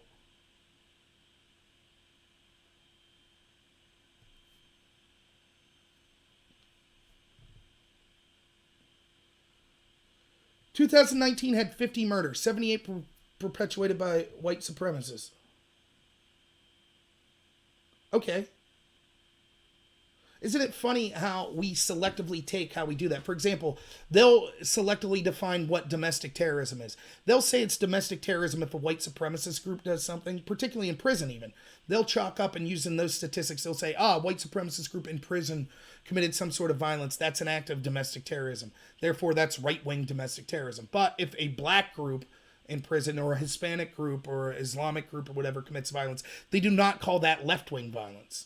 Isn't that odd? They don't consider that domestic terrorism. They'll change the definition of mass shootings to fit that. So, for example, if you want to use... I also like the selective nature. Now, I'm with you, Bernie. I'm with you, vote for Bernie, that we should not be ashamed to cite facts whatsoever, statistics and things like that. Statistics can't be racist or they can't be prejudiced. You could use the statistics in a prejudicial manner if you choose, but the statistics themselves aren't prejudiced. So I love how, and vote for Bernie's a good example of this here, just talking about people murdered. I think you're horribly overstating if you think only 50 people were murdered in 2019. I haven't seen all of the numbers of 2019, but what I was getting to here, vote for Bernie, is I think it's funny that a lot of people jump on you and say, oh, you're racist if you use certain crime statistics, but then they can't wait to use crime statistics themselves. For example, the same group that will tell you can't look at FBI murder statistics because it's racist will tell you, oh, illegal immigrants actually commit less crime than actual citizens. That's a garbage statistic. But they, they think it benefits themselves, have no problem using statistics. If you use them and it paints a different picture, then you're a racist. So vote for Bernie, since we apparently agree that we could use these statistics. Okay, those take groups like white supremacist groups. We know, for example, that according to the most recent numbers, and I say this with no racial animus whatsoever, that a black person is 23 times more likely to commit cross-racial violence than a white person. We know that almost 50% of all homicides committed in this country are committed by black males between the age of 14 and 35, I believe.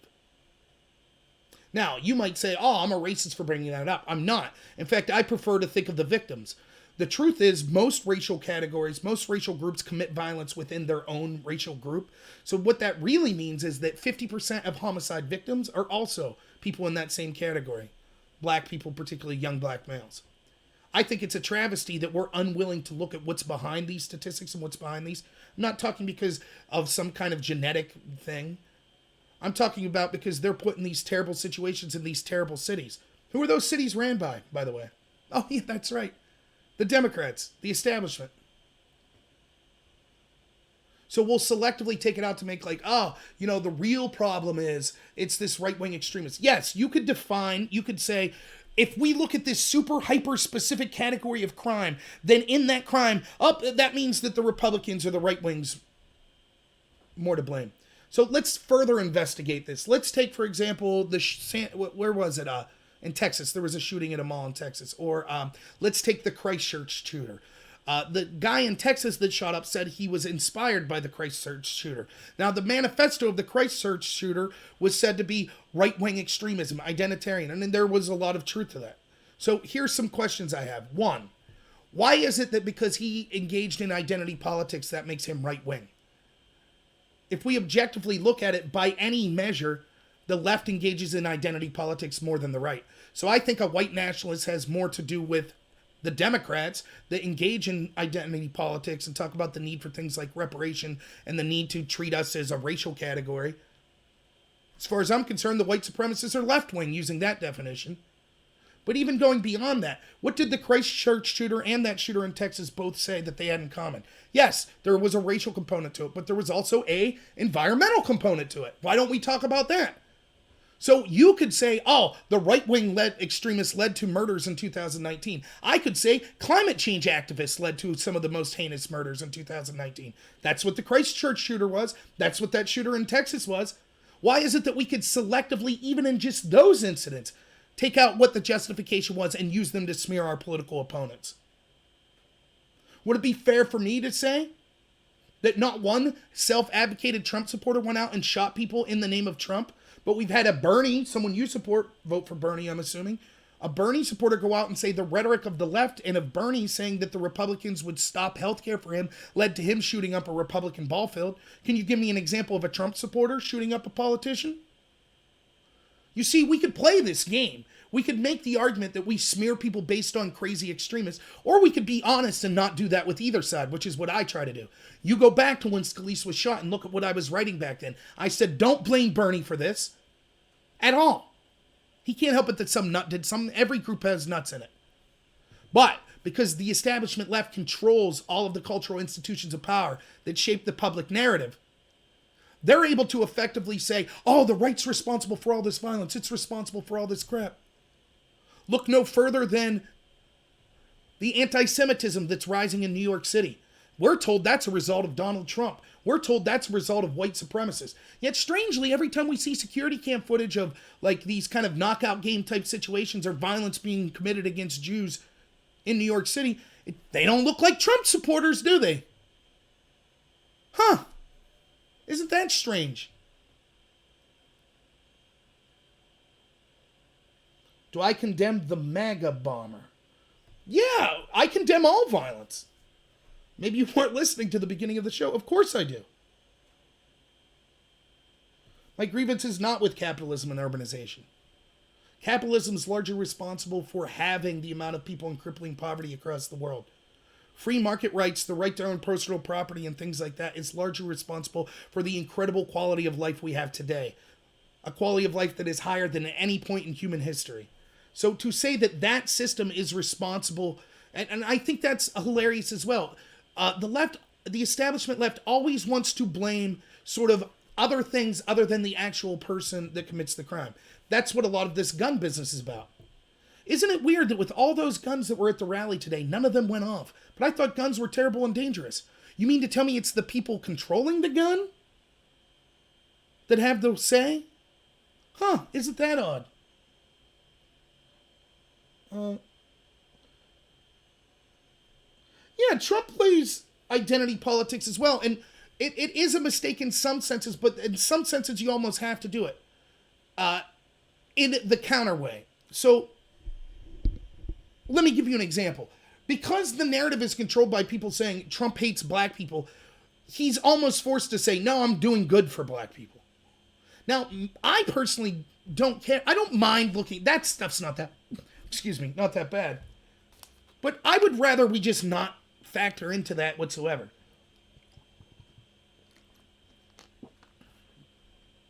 Can I name a large Republican-run city that should be a model for other cities around the world, the country? Most cities are democratically run, but I think there are well-run cities that are, even if they're Democrat-run, they're not as far left as the most disastrous cities. The cities that are ran the most far left, the most social justice-y way, seem to be the ones with the most problems. So your San Francisco's, your Baltimore's, your Detroit's, and things like that. But I don't really know many cities that are ran is Republicans. And I will give you this vote for Bernie, kind of to play devil's advocate and give you a point. One of the problems I think when people say, oh, you know, all these cities are Democratic ran. Well, yeah, most cities are, though. And you can't just blame politicians for everything that happens. There's different types of Democrats, I guess is what I'm trying to say. The most disastrous, instead of focusing on the party, maybe we should focus more on the specific policies they're advocating for and things like that. Yeah, you're right, Tyler. Most cities do suck. Let's see. Yeah, John, you're absolutely right. He could say unemployment's at an all-time low. But consider it. And I'm with you. And I wish that that's the way that we could play the game. But for example, I think the Republicans in general make a huge mistake not reaching out to inner city blacks, not reaching out to single women, not reaching out to young people. Now that's all identity politics because you're talking about targeting specific demographics.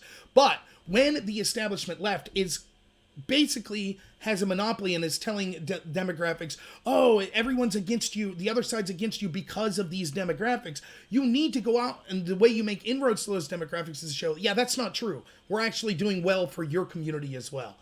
I get that it seems hypocritical that it's playing into the game, but I don't think it's as bad as what the other side's doing.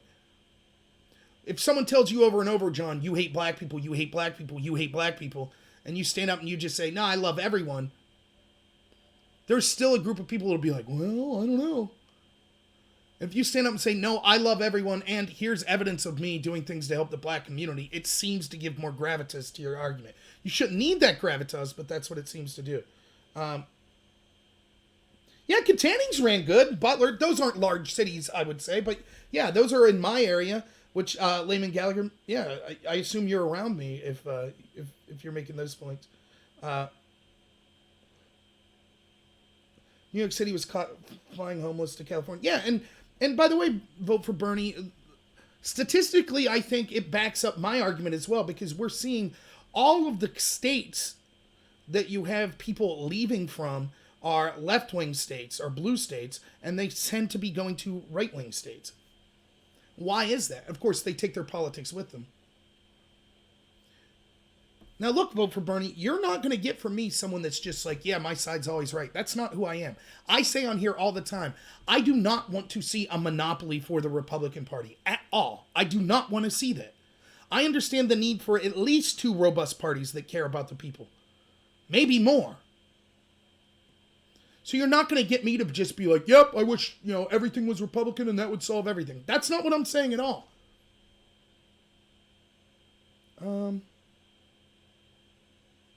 Yeah, so Layman Gallagher, let me tell you a little my message for the Republican Party, which they don't follow. No one listens to me. But we should be reaching out to these demographics. So, for example, take young people. I already kind of talked about this. The first thing you tell young people is, we're the party of fun. We're the group of people that won't judge you based on a poor joke. We're the party that you don't have to walk on eggshells about. We're the party that you don't have to worry about upsetting, because we'll dig through your Twitter feed from when you were in high school and try to find something that could upset you. Remember when Kyler Murray, I think it was Kyler Murray, won the Heisman? Think of what that takes to win the Heisman Trophy. For those of you who don't know, it's like you were the best college football player that year. I mean, to win that is an incredible achievement. You not only have to be born with incredible physical skills, you have to hone them. While your friends are out messing around on a Friday night, you're in the weight room. You're studying playbooks. You're throwing passes. You're doing what you can. So this young man busts his hump his entire life, reaches the pinnacle of everyone that was born around the same time as him that's trying to achieve the exact same goal. On the biggest stage in college sports in this country. Wins the Heisman Trophy. What's the news the next day? He used the word fag in a tweet when he was 14. That's what the left is. That's what the Bernie Sanders crowd is. That's what the establishment left is. Now, I have left-wing friends that aren't like that. I hope vote for Bernie's not that type of person. But that's the game they play with identity politics. Meanwhile, what's the game we play? Yes, there are people on our side, or at least that identify as on my side, that play that game as well. Not this guy. I defended Ralph Northam with the blackface stuff. I defended Justin Trudeau with the blackface stuff. I defended even Kathy Griffin with her stuff. I even defended Al Franken with his stuff. That one's a little different. But jokes are jokes, and people shouldn't lose their jobs over it. That was my take. So that's what we should be pushing. What should we be pushing to the inner city? I don't know. I'm not black, and people have their own lived experiences. I get that. And I would never pretend to understand the lived experience of someone, regardless of skin color or background. But if I had to guess, if I was pandered to over and over and told I was a victim and that I couldn't achieve based on the color of my skin, that would probably PO me pretty bad. If I was told there are community leaders that speak for you because they have the same shade of skin as you, that would probably upset me. So the pitch that we should be making, and I don't care if it's a Republican pitch or whatever, I happen to be a Republican, but the pitch that should be made to these people is, hey, there were historical injustices, we get that. But what we could do now to start to make things better is this. We as a government stop focusing on skin color. We're going to treat you like adults. We're going to treat you like we treat everyone else. We're not going to say, oh, like Obama did and his Department of Justice was sending out memos saying, oh, well, you have to have different, what's the word I'm looking for? Different discipline standards for people of color because, they tend to do things differently. No, we're not going to play that game. We're going to treat everyone the same. We're going to get rid of this affirmative action garbage. We're going to get rid of the idea that you need special policies because you're inferior in some way. We respect you. We treat you like adults. We're going to treat everyone the same way. Now, is that going to get 100% of the black vote or 90% of the black vote? No, not overnight. But you need to at least be in those communities. The Republicans I know, the party, a lot of them, they don't even reach out to those communities because they're like, we're not going to win them. Let's just gerrymander it and we won't have to worry about those districts. Ridiculous. I'd be in those communities.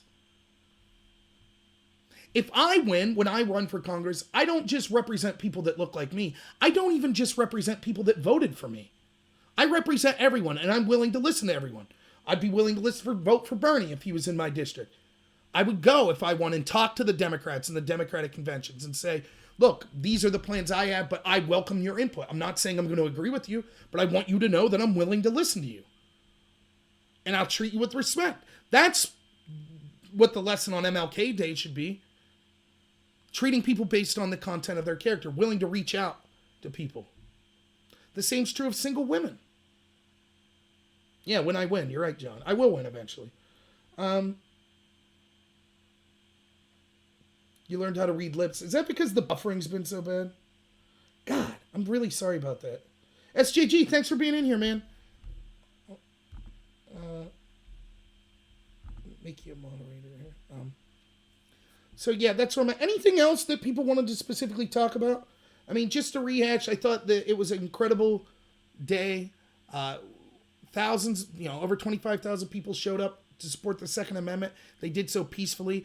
They proved once more that the medium and people like Northam are just propagandists that wanted to spread lies. And so I do think it wasn't, by no means is it a total victory that that's the end of the battle or the end of the war. It's not. But we need to keep reaching out to people and telling the truth. We need to get our perspective out there and stop the monopoly they have on the information warfare. What about the Tea Party? Has the GOP successfully reabsorbed them? That's a good question, Dash. We also have to be vigilant. And, I was on some other live streams today, and there were people in the chat, and there is a tendency. I've been victim of this myself. I use the word victim loosely. One of the strongest animosity I had towards Trump was his bombing of Syria. Now, this is different than the Soleimani. I think reasonable people could have questions about the Soleimani attack, but Syria was clear-cut garbage. We'd already had proof from 2015 that the rebels that we were arming had used sarin gas against their people. That was admitted. We knew that Assad had all but finally won. Why would he then gas his own people after a multi-year conflict when the only chance he had of being ousted at that point was outraging the international community? So he just decides to shoot himself, to spite himself at the last minute. It made no sense. Then when you started to look just a little bit into it, you realize, dude, these white helmets are shady. They're basically Soros-backed. They're engaged in all sorts of COINTELPRO, like kind of false flag type stuff that they've been doing in the past. And yet, before any proof was released, like almost immediately, Trump listened to the neocon and neolib people around him and started launching bombs. I was against Trump on that. Now, the reason I bring it up is I got crap from Trump supporters who were like, oh, we knew you were a secret Hillary person. We knew you were a secret Democrat.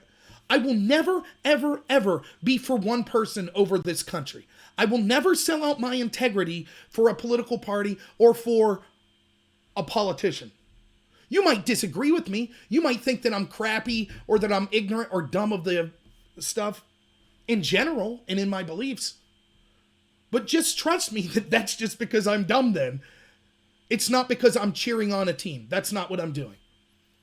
And so it is important. We have to ask ourselves, like, what happened to the Tea Party? You know, when I ran for office, there was a bunch of scuttlebutt things that were going on behind the scenes about whether or not you should defend, what are they called? Like Gates is part of them, Jim Jordan's part of them, the Freedom Caucus. And there were a lot of people saying, oh, the Freedom Caucus, they're too conservative. They're too against the moderate Republican Party. That's what cost the Republicans the 2018 midterms. And so we don't want people that are talking about the Freedom Caucus. Now, I don't know how much truth's behind that, but that was the scuttlebutt that was going on in the background. I said, yeah, I support the Freedom Caucus. You know, they're so extreme. They want things like, I don't know, a balanced budget.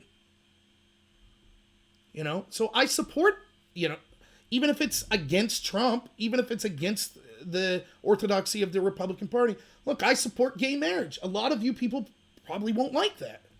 A lot of religious people don't like that. I could give you my reasons. I could give you the Christian case for gay marriage if you want.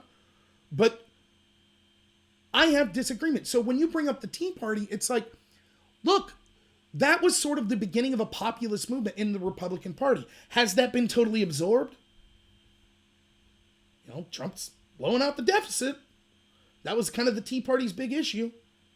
And if we're going to be effective, we can't allow people, just because they're perceived as on our side, to kind of take away the commitments that in the positions that we wanted them and the reason we voted for them in the first place. I say blow up Syria. I hear you, John. There's part of you, right, that's like, I get you're joking, but there is a serious, you know, my feeling is like the Teddy Roosevelt, walk softly and carry a big stick. We're not going to send 5,000 troops. We're going to do everything we can to solve things diplomatically, economically, etc. But if it comes to force, we're not going to just send a small force. We'll take care of business, is how I would look at it. Blase, thanks for being here, man. It says Democrats are more of a threat to the U.S. than Iran, Syria, China, Russia, etc. Yeah, there's truth to that. Now, again, one of the problems is as humans, we have to label things or else it's almost impossible to talk. So I want to differentiate. The Democrat that's maybe running for my town council office, I don't think that he's more dangerous than Iran or she. I don't know if there is one, but I'm just saying. The Democrats are my friends. I don't think that. Just on the Day Street people. But the establishment Democrats, they're certainly more dangerous because they're trying to strip us of our rights. I forget which of the founding fathers said, but that domestic enemies, we could withstand any outside invading force, but domestic enemies inside. In fact, I know for a fact Benjamin Franklin said that the domestic bankers were more of a threat to us than any foreign enemy. And he's absolutely right. That's what the Federal Reserve is, which we could talk about at length some other day. But yeah, I mean, these people, we could suffer outside threats. It's the inside threats that are dangerous. This is what I said, one of the big issues, if you follow my channel, on tomorrow's live stream, which I will be doing this was just kind of a special live stream because of Virginia. I will be doing my normal 11 p.m. live stream tomorrow, and I won't be talking much on Virginia on it. It's going to go back to just kind of the news of the day. So one of the things I really enjoy talking about is corruption of the intel agencies, and that comes through in the Russia investigation, in the impeachment scenario, and all that crap. But one of the things I had said from the get-go, remember, I showed you I was writing in October of 2017, and one of the very first things I said was, if we have a corrupt intel agency that is putting the thumbs on the scale of our elections, that is more dangerous than what Russia, China, the UK, France, Germany, North Korea, Iran, etc., every other country in the world combined could do to our elections. And if the establishment Democratic Party is working in conjunction with the intel agencies, then yes, that's absolutely true. That they're more of a threat to our freedoms, to our voice, to our democracy than these countries around the world. Absolutely. Yeah, you got to be in first place, John. Yeah, well, okay, J. Duke, you're right that it's not just... So if we're getting really technical... When China is definitely the biggest foreign threat we have. But the foreign threat is... It's like this. Like, let's... Ask Caesar who is more of a threat. the politicians that were publicly against him or Brutus? Because Brutus was the one that stabbed him in the back. He was the one that was able to get close to him. When we're talking about the information battle, look, China will eventually be an economic rival and a militaristic rival to us. That's going. Read Konstantin Menges, The Emerging Threat, I read, I think, back in 2001. This guy, I read this for debate. He advocated, like, basically going full-scale war with China in 2001. Because he was like, and he wrote, it's crazy, the foreword he wrote to this book was, like, on his deathbed. And he's basically like, we have to get these Chinese. Because he knew they would eventually rival us as a power. So that's certainly true, but they don't have the power to really stand up to us now. They're getting there. But the reason, the number one effective tool they have is infiltrating us through lobbying efforts. Look at all the crazy stuff that goes on with academia with China. For example, there's all sorts of money that's sent from the Chinese government to universities in our country that then push the Chinese propaganda. We know for a fact, for example, that Hunter Biden got a $1.5 billion contract from the energy sector in China. You know, and at the same time, you know, we have Dianne Feinstein that's voting for kind of laxed positions on China. Then we find out there's a Chinese spy around our orbit. Weird, we didn't have a big Bob Mueller investigation into that, huh? Strange. The FBI actually told Feinstein that they thought that the Chinese were infiltrating her campaign. With Trump, they said, we'll spy on Trump instead of telling him we think the Russians are infiltrating. So you're right that China is a threat, and it's because of China that the Democrats are a threat. But it's not just the Democrats, let me make that clear. It's the establishment, which the Democrats are the face party of. But there's certainly the Jeff Flakes, the John McCains, the Mitt Romneys on the right. So just to be fair, I have to say that. And they would have found a country other than China, in fact they do, to be corrupt and to infiltrate. They don't care about our country, they care about globalism. In fact, I would say more of a threat than China, if we're talking about existential outside threats, would just be the idea of a globalist society in the first place. So not the EU militaristically or economically, but the EU ideologically. The idea we should erode national borders. That's the problem. Yeah, and I've no doubt, J. Duke, I'll read that. I have no doubt that there's a connection to the Democrats. Vote for him. Hope the Senate acquits quickly and unfairly. I'll have more about the impeachment later, so I'm not going to talk about it, but fair enough, Bernie. I will say this. I don't think the impeachment's helping Bernie Sanders or your side whatsoever. Truman screwed up. We should have never let... Yeah. Israel's being investigated for war crimes now because all the vids... that could be true, Tyler. I'm unfamiliar with that information on Israel. Yeah, layman, or yeah, umpire, you're right. That is what China does. They infiltrate all of the cultural stuff. And you have to understand, look, like, this is the new conflict. Information is the new warfare. It is. Controlling access to information. It's not like it was in the past, where the biggest gun won. Like, those days are over. Even militaristically, it will be very rare to see full-scale wars. Because at this point, with things like EMPs, nuclear weapons, biological weapons, pretty much all of the major players in the world understand that you can't just wipe someone out militaristically. You know, what did Russia used to call this? God, I can't remember. Like the death head switch or whatever. The idea that there's like basically some system set up in Russia that if the U.S. ever totally wiped them out, there's like some code or something, death hand switch, I think it's called. There's some code or something that they have to put in every day, and if they don't, then all of their nuclear weapons simultaneously launch at the United States. And so basically it's mutually assured destruction. It's just like, look, if you ever wipe us out, we'll take down the world with us. So those type of conflicts are going to be rarer and rare. There will be proxy conflicts, so we'll allow the Russia and U.S. to have a militaristic conflagration in Syria, for example. Or, you know, insert Afghanistan, wherever. You know, that type of crap will still be going on. But the actual physical conflicts, I think you'll see dwindle and dwindle. And that's one of the problems with our military, by the way. It's designed still for kind of these large-scale conflicts, and it's more of a guerrilla warfare tactic we see. So our big enemies are going to be things like small-scale terrorist cells that we see. Afghanistan, Iran. Iran's kind of a different... It's state-sponsored, but you see what I'm saying. So, for example, what's the utility of an Abrams tank in that world? You know, it's questionable. We need to be faster, more mobile. I'm not an expert in this stuff, but this is just my research of it. So, information warfare is the new warfare. The Marxists, for example, they didn't beat us militaristically.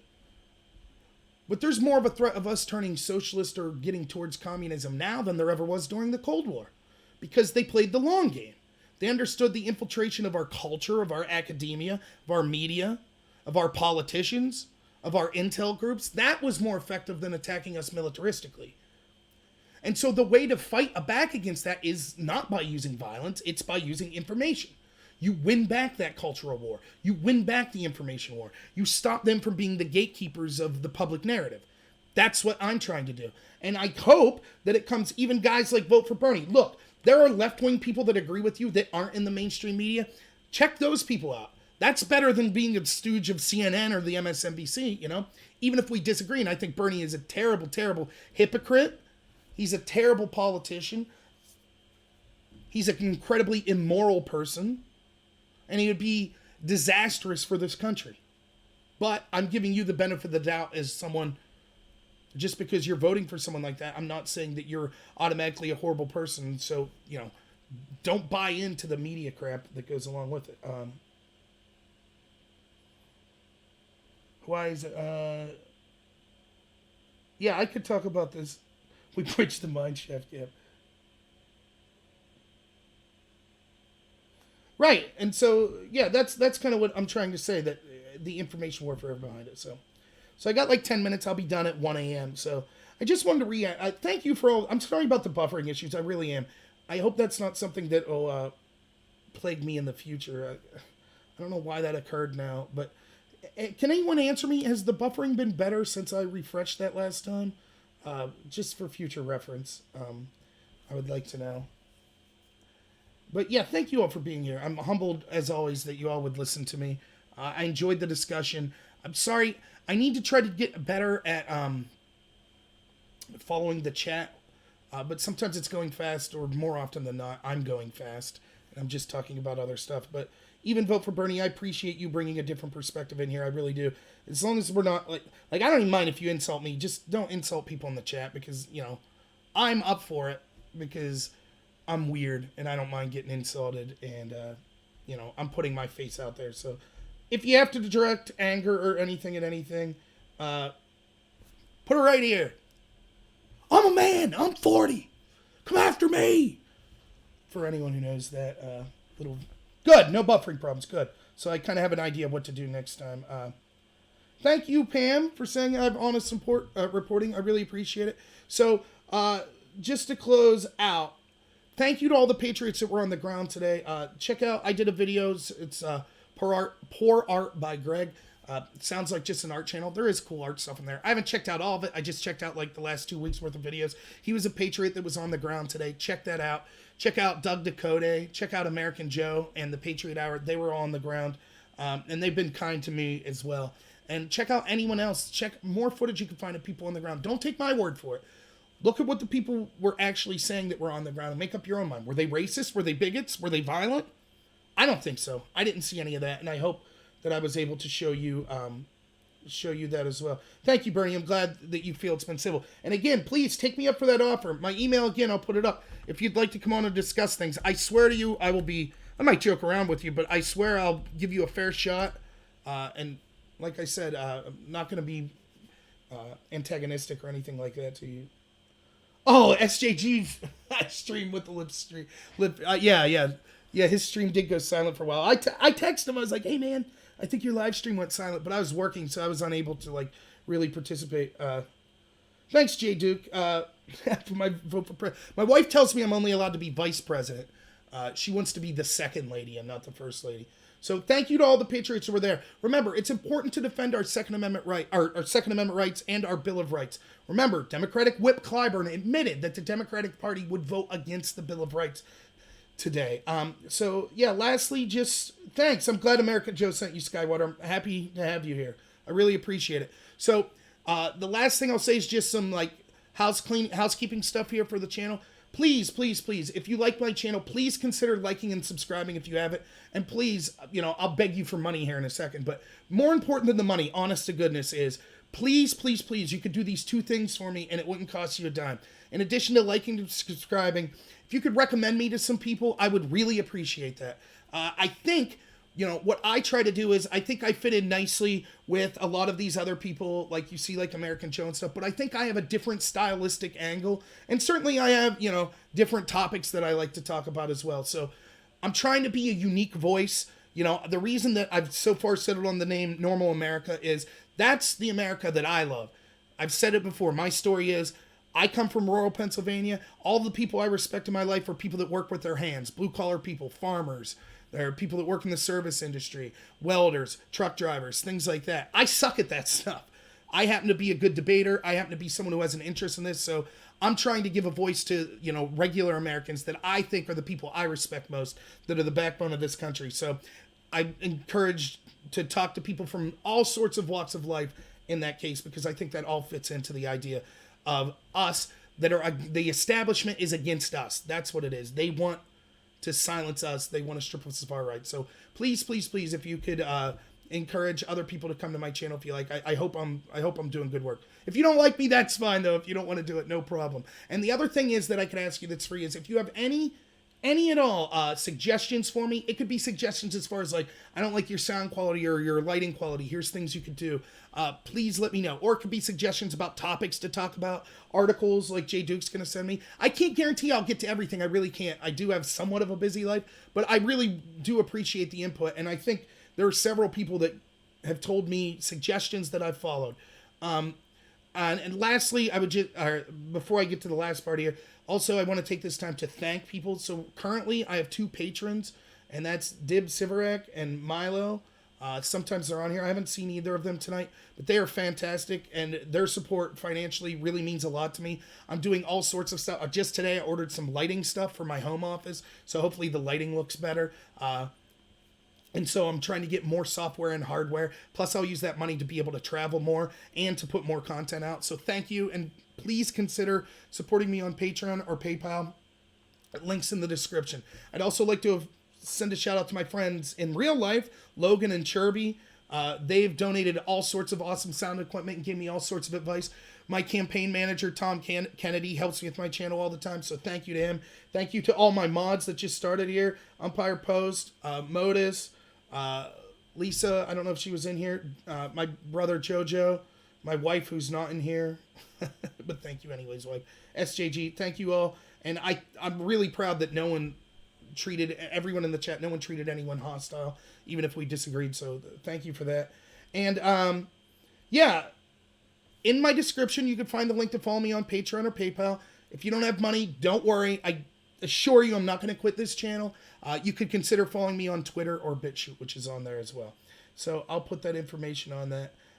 Thank you so much, everyone. I do really appreciate it. I got 5 minutes left, so if anyone has any just trivial topics or anything that won't take me forever to get into, I'll stick around till 1. I don't matter. Thanks, Jay Duke. Thanks for Tyler. Of course, you don't have any friends. I get the impression Tyler Lavin and John Jacobs would be friends, but you probably aren't the type of people that are actively seeking to make friends. I'm just kidding. I don't know. Yeah, Layman, I'm trying to get an informal vibe here. One of the things, I truly believe this. One of the greatest, most of the advice I have in my life that means most to me are from people I personally knew. But one piece of advice that has stuck with me, I used to have this quote posted, and it's from Christopher Hitchens, noted atheist. Maybe if you're Christian, you hate him for being atheist. He was virulently against Christianity, but he was funny, and he was a hell of a debater. And he had this big, long quote, and there was a part in the middle of the quote. It said, treat all humans as if they're mammals. And what that meant to me, it was something that I'd heard people in my life say otherwise, is I extrapolate from that this. Never be intimidated by anyone or think that they're better than you, but never think that you're better than anyone. Now clearly there are exemptions to that. Like, I think I'm better than a child molester. But just because someone maybe didn't, maybe they dropped out of high school at 9th grade and they have trouble reading, there's something to learn from that person. There's oftentimes those people are smarter than you could believe, just in different ways. And so that's something I truly take to heart. And because of that, I think that allows me to be informal, because I don't have this thing, even when I was running for Congress, I don't have this thing where I'm starstruck and it's like, oh my goodness, these people are so impressive. I don't care. I could be sitting there talking to my congressman And that's no more impressive to me than talking to the guy, my neighbor that's a farmer, tell me about, the problems he's having farming this year. So, I do try to keep it informal. I think that's who I am. Hey, what's up, Duke? Another Duke. Thanks for being here. Thanks, Skywater. I really appreciate it. Yeah. So, 2 minutes left. Let's see. What do I have? Happy MLK Day to everyone as well. That's cool. There you go, John. That's a hell of a motto. My dad, this is his suggestion for motto for running for Congress. It's vote for me, F the other guy. That was my dad's big motto that he wanted to go with. You're absolutely Umpire Post. And I used to be one of those people that thought I knew more than everyone because I was like, I'm not religious. Now I'm humbled and realize how stupid I was. We talking Super Bowl? Yeah, I'll cheer for the Chiefs. Why not? Mahomes seems like a likable guy. And the Niners, they'll be close to challenging the Steelers and the Patriots with Super Bowl victories if they win. So, for selfish reasons, let's go with the Niners. So, I got a new intro and a new outro, so I'll be playing the outro here. There will be improvements to that going on in the future, but for those, it's got like some elevator music to it, which you can enjoy. For those of you who don't know, it's actually the song Midnight Special, a Creedence song, though I think Creedence covered it, but Creedence is one of my favorite bands, and I really like that song, so, thanks, Duke. And check out, by the way, if you guys get bored, check out some of my other videos. I impress myself when I go back and look at some of my old videos, so check it out. So I'll be back here tomorrow at 11 p.m. Oh, someone asked me, and I should say this, why do I do shows at 11 p.m. Eastern Time? The reason is I'm at work, and I'm on the clock before then, and I'm not trying to cheat my company out of money. That's why. So I do the live streams at 11 p.m. And I know I would have a bigger audience if I did them earlier. That's why I do one Friday at noon Eastern Time. And that one's usually bigger. But I thank all of you night owls that stay up with me. I really appreciate it. And this is kind of a good way for me to unwind at the end of the night. So I hope you all feel the same way as well. I'll check out China Uncensored. I will. I'll try to check that out. Duke Power. Oh, yeah. The Dukes we got in here. Oh, the other thing I'm supposed to say is, so I was going with Normal America. You get the pun because my last name's Nor. And so my buddy said that everyone out there could be the Nor Nation. And so I could do like, you remember when Ultimate Warrior had the Warrior Nation? So I could be like, all those in the Nor Nation out there, let's get pumped up for this rally in Virginia. Or something like that. It's a possibility. Who knows? So, now thanks everyone. I had a lot of fun. So, it's 1 a.m. I should be getting to bed. So, I'll let you go my outro. Enjoy the smooth sounds of... Oh, yeah, by the way, the name of the band, they're called, like, EJ Jams or something. I got it free on YouTube's audio files. But, their name's there if you want to check them out. They're, like, elevator music. But the song's good. Midnight Special, so... Yeah, I thought so, Tyler. I was almost confident that it was a much older song. But thank you. I'll have to look that up. Thank you, everyone. I really appreciate your support. You'll see the links to all my stuff in the description and in the outro video. So thanks so much and have a good one.